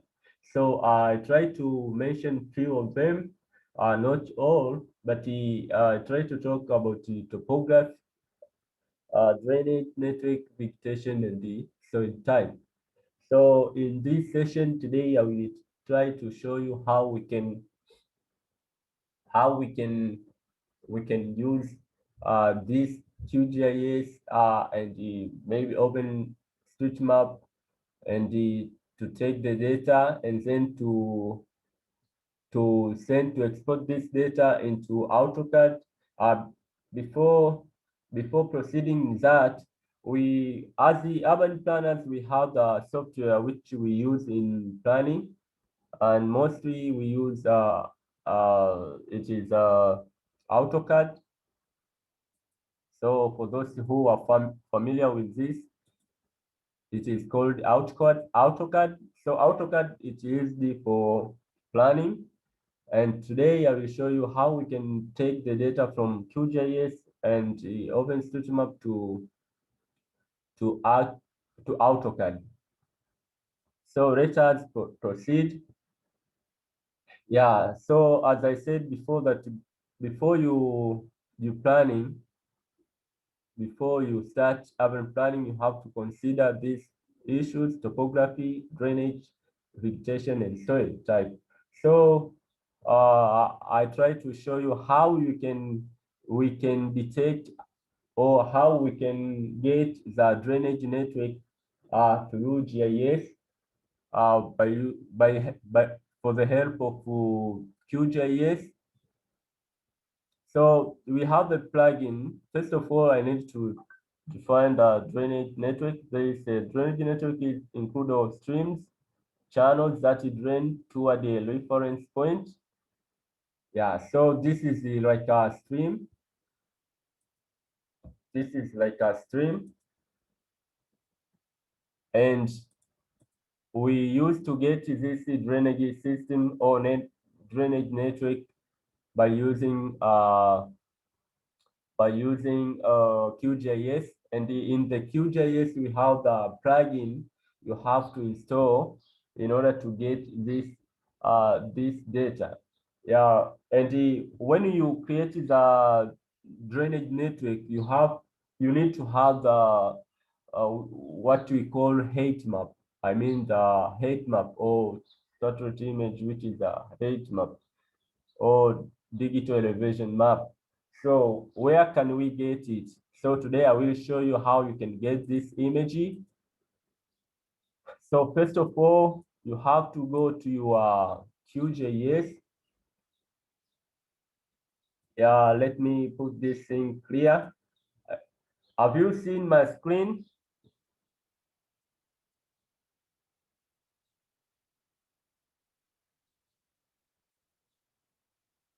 Have you seen my screen?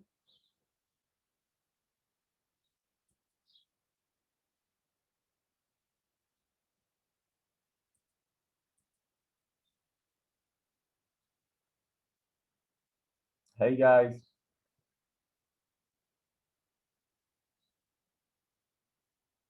Okay, let me continue. So this is a QGIS. As it is discussed previously by Haley. So we can use this to produce this drainage network.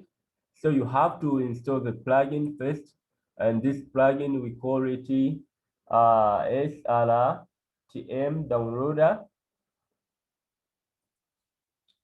SRTM downloader, and then you have to have the S-Data account, and then you have to log in into SRTM downloader so as you can be able to download the digital elevation map immediately. So after you have been downloaded, what is the next step is to process your data.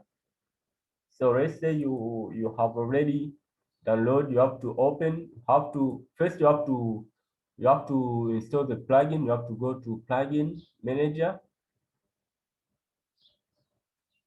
and then you have to search for SRTM downloader. Then you have to click and install. Then after I've been installing the plugin will be here under the plugin. So you have to click to your plugin, and this plugin will give you the option option of download your satellite imagery. I mean digital elevation data.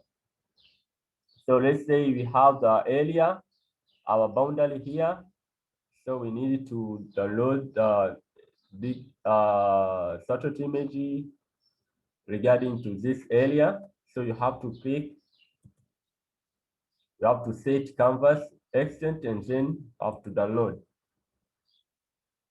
So as you can see, the image is starting to download, and after the process is complete, it requires you first you have to put your username.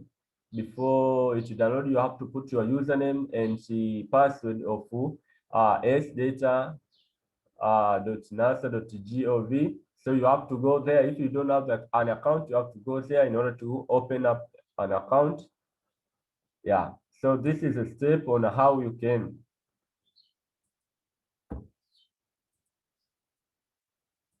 okay. So after having the data, your data will look like this. This is your data. So you need to process this data.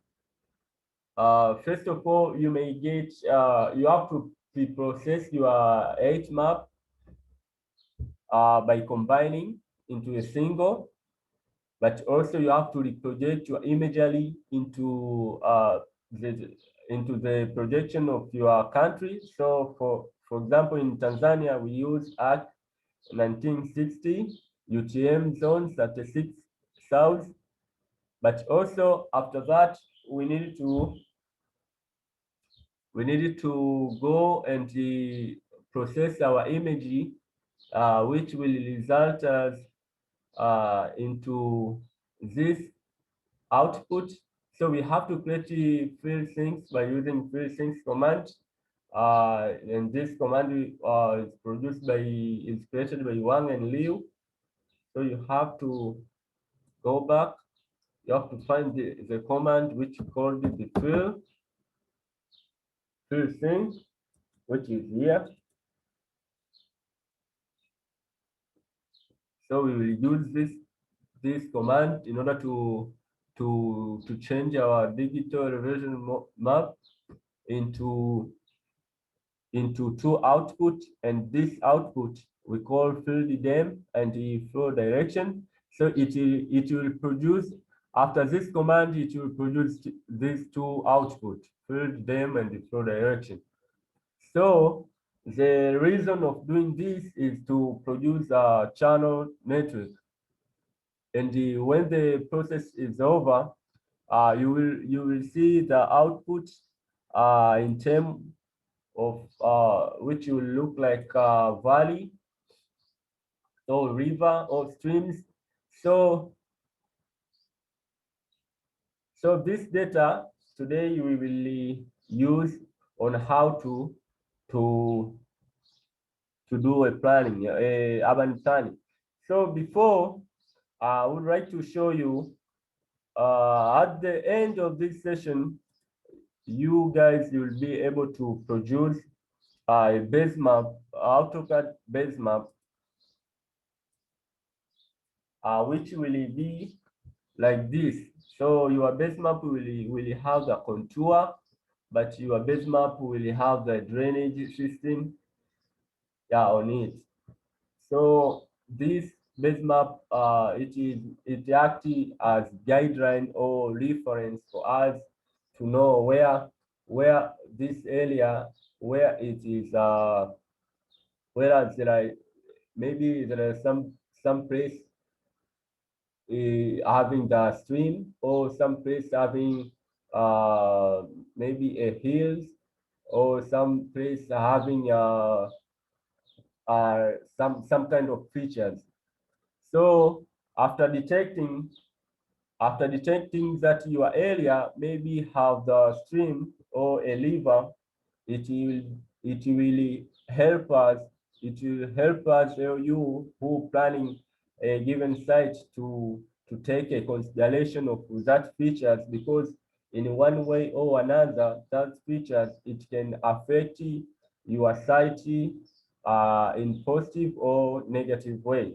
So for example, when we have the river in some place, we have to offset, we have to buffer your area in either in 30 meter or in 15 meter regarding to the size of that stream. So as I told you before, the reason of this session is to create a drainage network. So after you have been created the drainage network, you'll be able to know which area have the stream and how we can handle that stream. Because if you have a stream, as I told you, that it can help us to know how we can that liver can affect us either negative or positively. So in negative, we have to know that this liver sometimes they face flooding. So if you get building your site near the liver, sometimes you will be affected. So, but also this liver, there is need of them to be protected.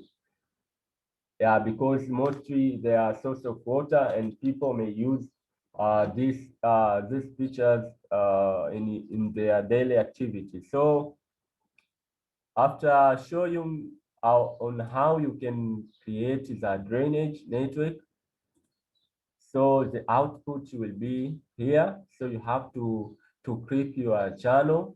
You have a lot of channel network here.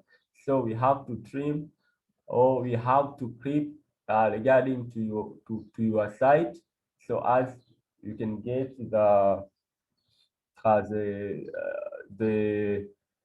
boundary of your area, which you will deal with. So then after that, we needed to talk about topography, which is matter in terms of planning, because before you need to know the landform features of your area. For example, when we come up here, you can see some of height. This contour show you we have some mountain maybe or hills. Yeah, but also we have some valley, and we have some flat areas. Yeah, so this issue, it is matter in issue for urban planning, because slope is very vital thing in planning. So you have to choose in which area, in which slope you can design, and in which slope you can put some given features, or a given land use. Yeah, so after knowing that, this is how you can, let me elaborate you more in QGIS. So this is a QGIS. It has ability to perform a lot of things, include these issues. So after getting the channel or network of your site, what you need is, let's say we have a channel, we have already made it. You have already made it. This is a channel. So you see, as you can see here, we have a lot of channels.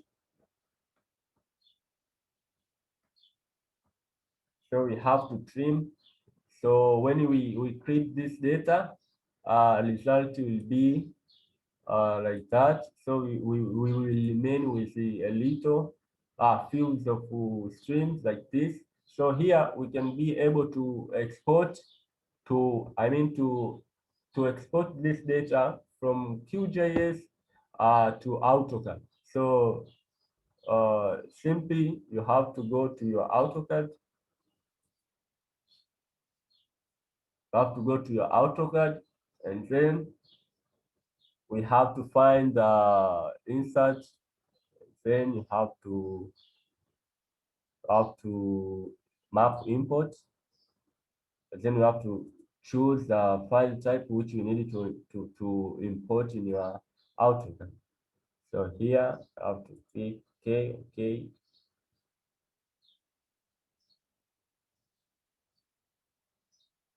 Yeah, it is a lot of, it will take some time.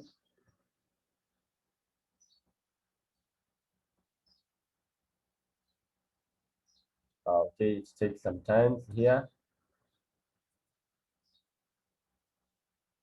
I mean, let's say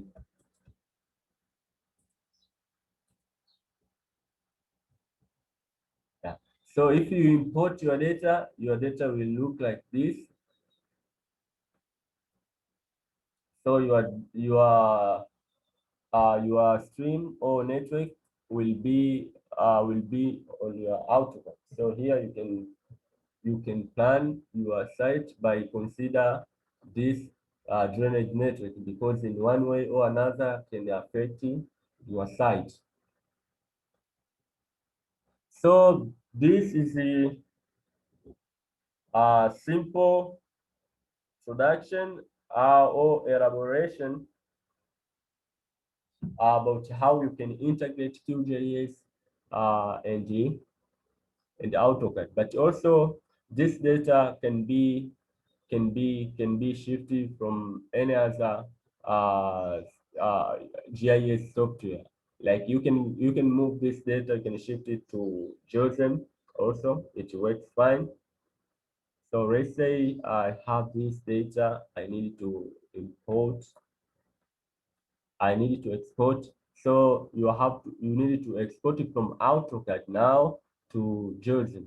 Let's say you have to go to save your data, you have to export, and then other QGIS, other JS data. Maybe I have to create another folder here. Let's say new. Let's keep the name. What's the name of data? It's AutoCAD, maybe auto. And then I have to click OK. Then OK. I know you have to identify this is line. You have to press OK. So here you can go back to your JOSM also, and then you have to click File, then Open. So you will get that your data will be here. OpenDataDay, Open Data, New. Yeah, this is the AutoCAD. You have to open.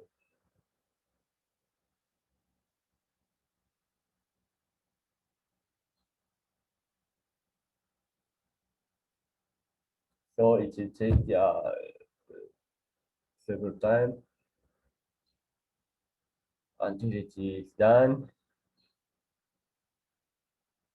Okay, continue.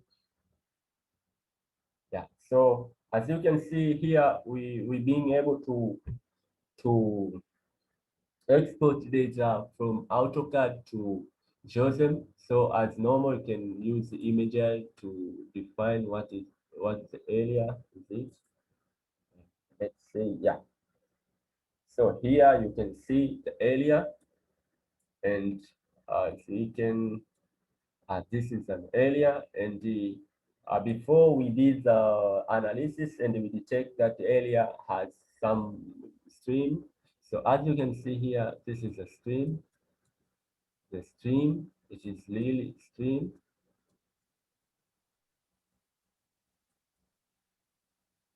You see, so you can get, you can be sure by your data by using a lot of software, including open source software like JOSM and Qgis. So this is how it's working.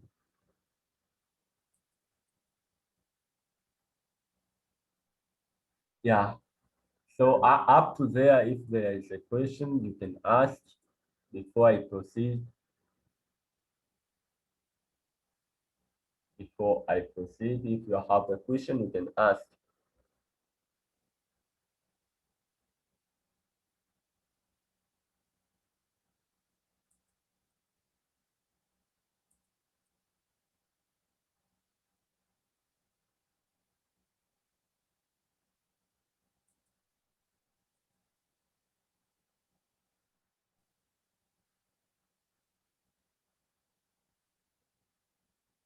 Okay, thank you. If there is no question, but before I proceed, we have get another guest here. Ernest, are you here?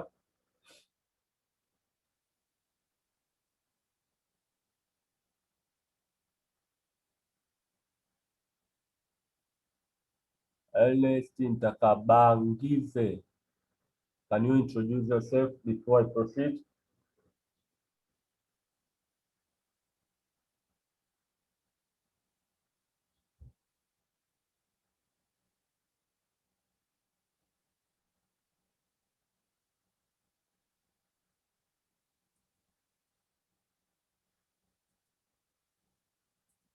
Okay.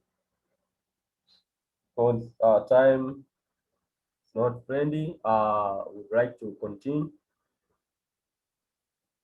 with another session. So another session is try to elaborate on how we can use GIS, how we can use GIS in environment management. So here we show you how we can integrate it.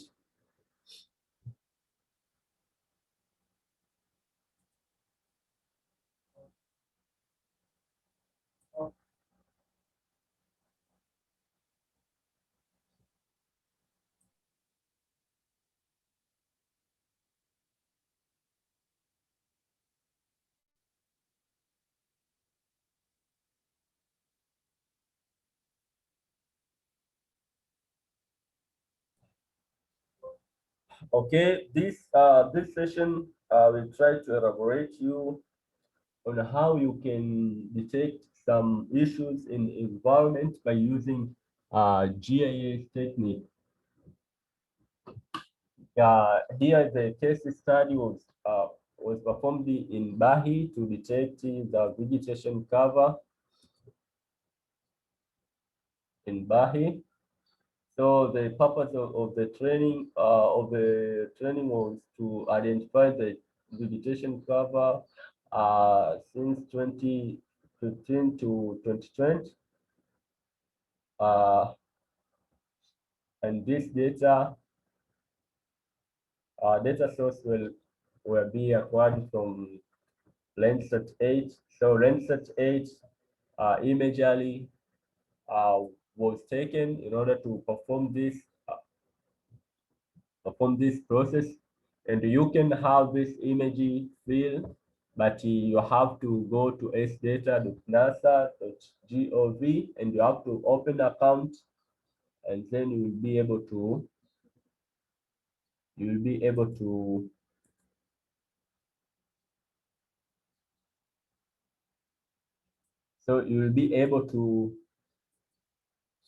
download this data. So there is a lot of data there. You can download the Landsat 8, Sentinel-2, and HG, any images that you need to perform in your to perform an analysis. So we have to go there. But also we use shapefile, which is produced by NBS sensor, yeah, which is the 2012. Yeah. So platform used were SData, NASA platform, which we use to download the data. I mean the satellite image, but also we use QGIS and ArcGIS sometimes to perform some analysis. But another scientific method used was the NDVI, or normalized difference vegetation index, which were used to identify the vegetation cover of a given area. So firstly, we download the image of 2020, no, of 2020 and then 2015. And then we have to, this is the look of SData platform. So you have to go there. If you have the time, you can go and open your account, and then you can process images. And then we have the Bahi boundary. Then we clip this data to get only the boundary of Bahi from data of all Tanzania. And then we have to compose it, bench and the clipping. So once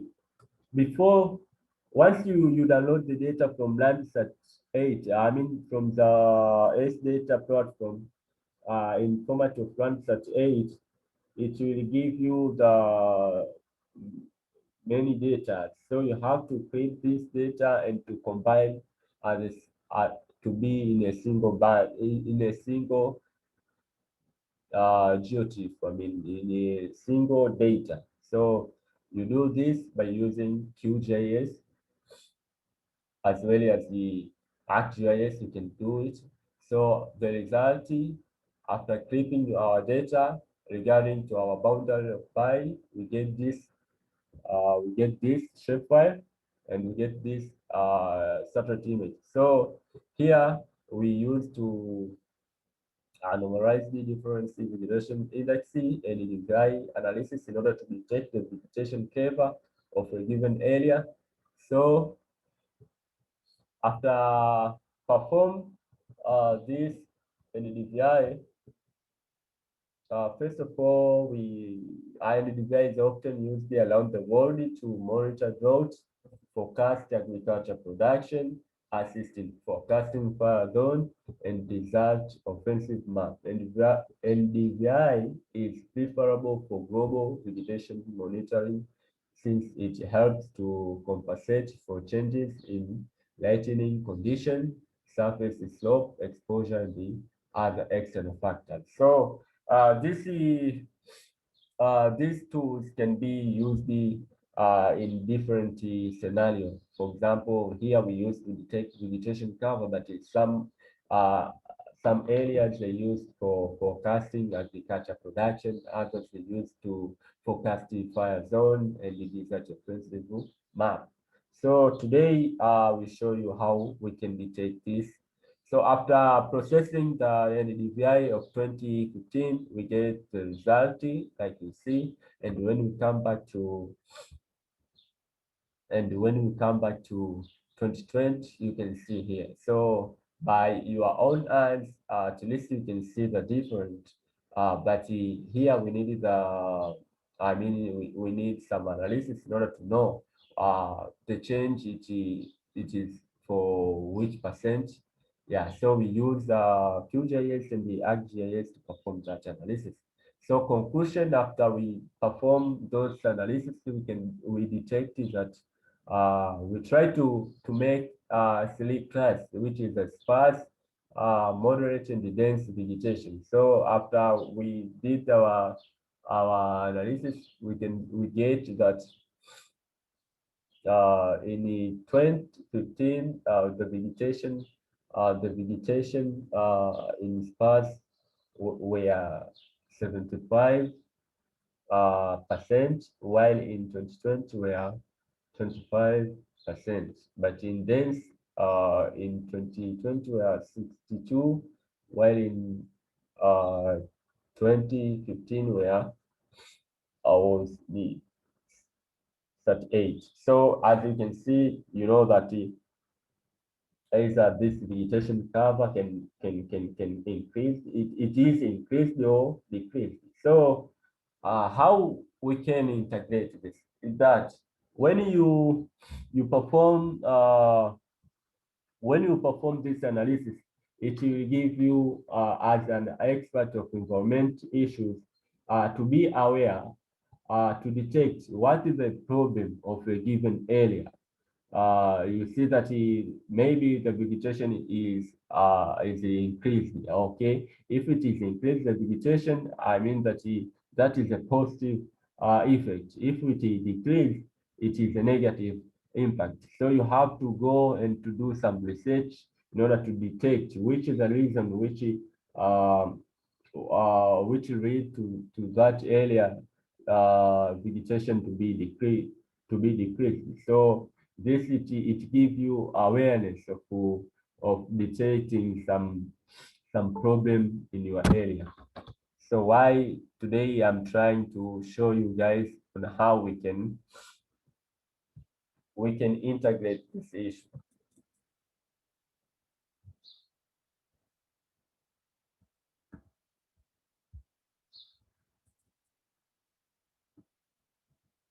Okay, thank you. I think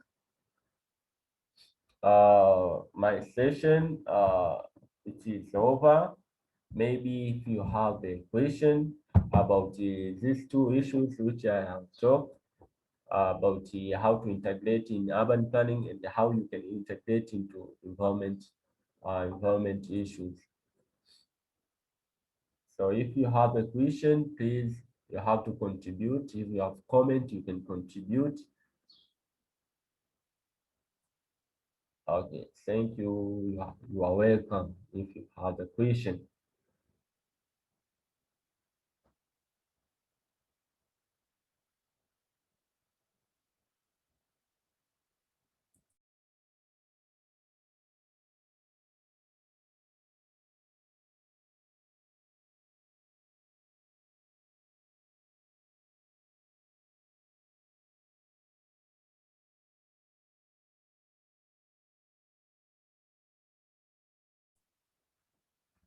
Also, if you have a problem, you can maybe you can create your question and you can chat. You can post it in the chat panel.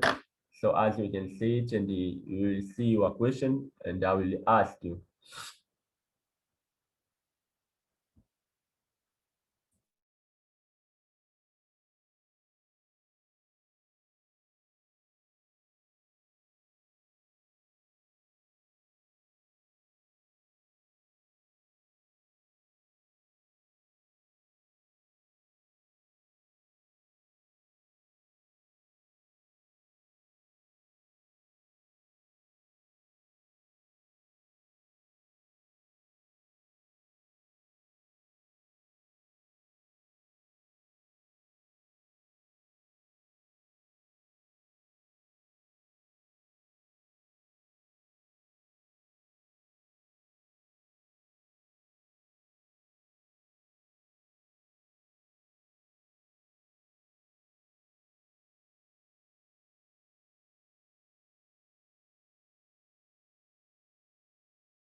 Hello guys.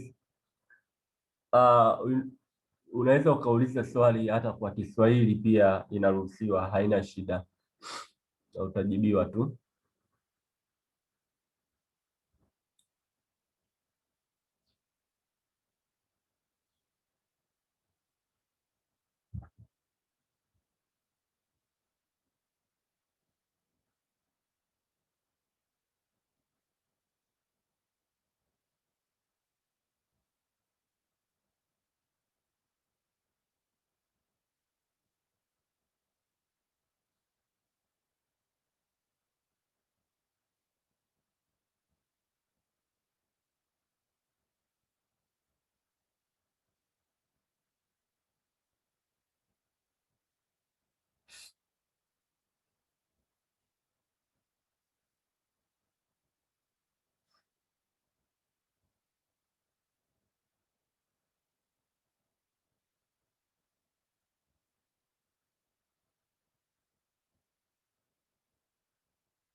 Okay, if we don't have the question, I would like to thank those who make sure that we done our session today. I would like to thank Janet Chapman from Cloud to Map, Heli Kasunga from Cloud to Map, but Innocent Maholi from OMDTC, Open Map Development Tanzania, but also thanks to Laula Mujeha from Youth Members.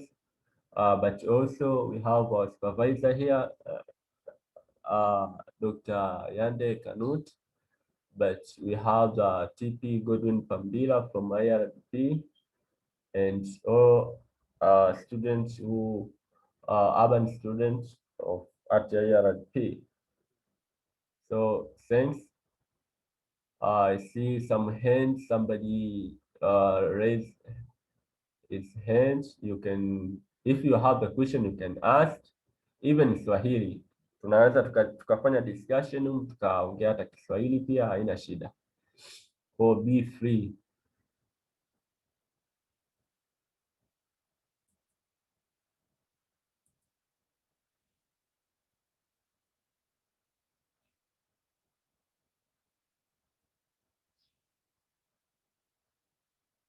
Aloisi Milinga, can you introduce yourself, and the Faustin?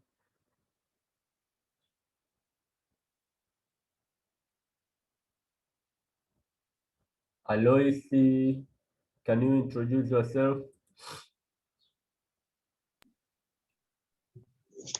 Hi everybody, I'm Alois Donald Milinga. I'm a member of SMAPA from Mipango IRDP. We are together with my brother, Shabani Magawira. We're just learning for each and everything. Just thank you. Okay, welcome. And somebody, Faustin, can you introduce yourself?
Okay, thank you, Mr. Shabani.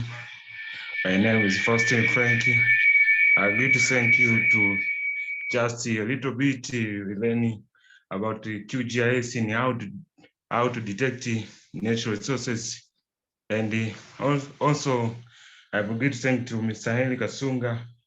We learned so much things, but I don't have so many things to talk, but I have a great thank you.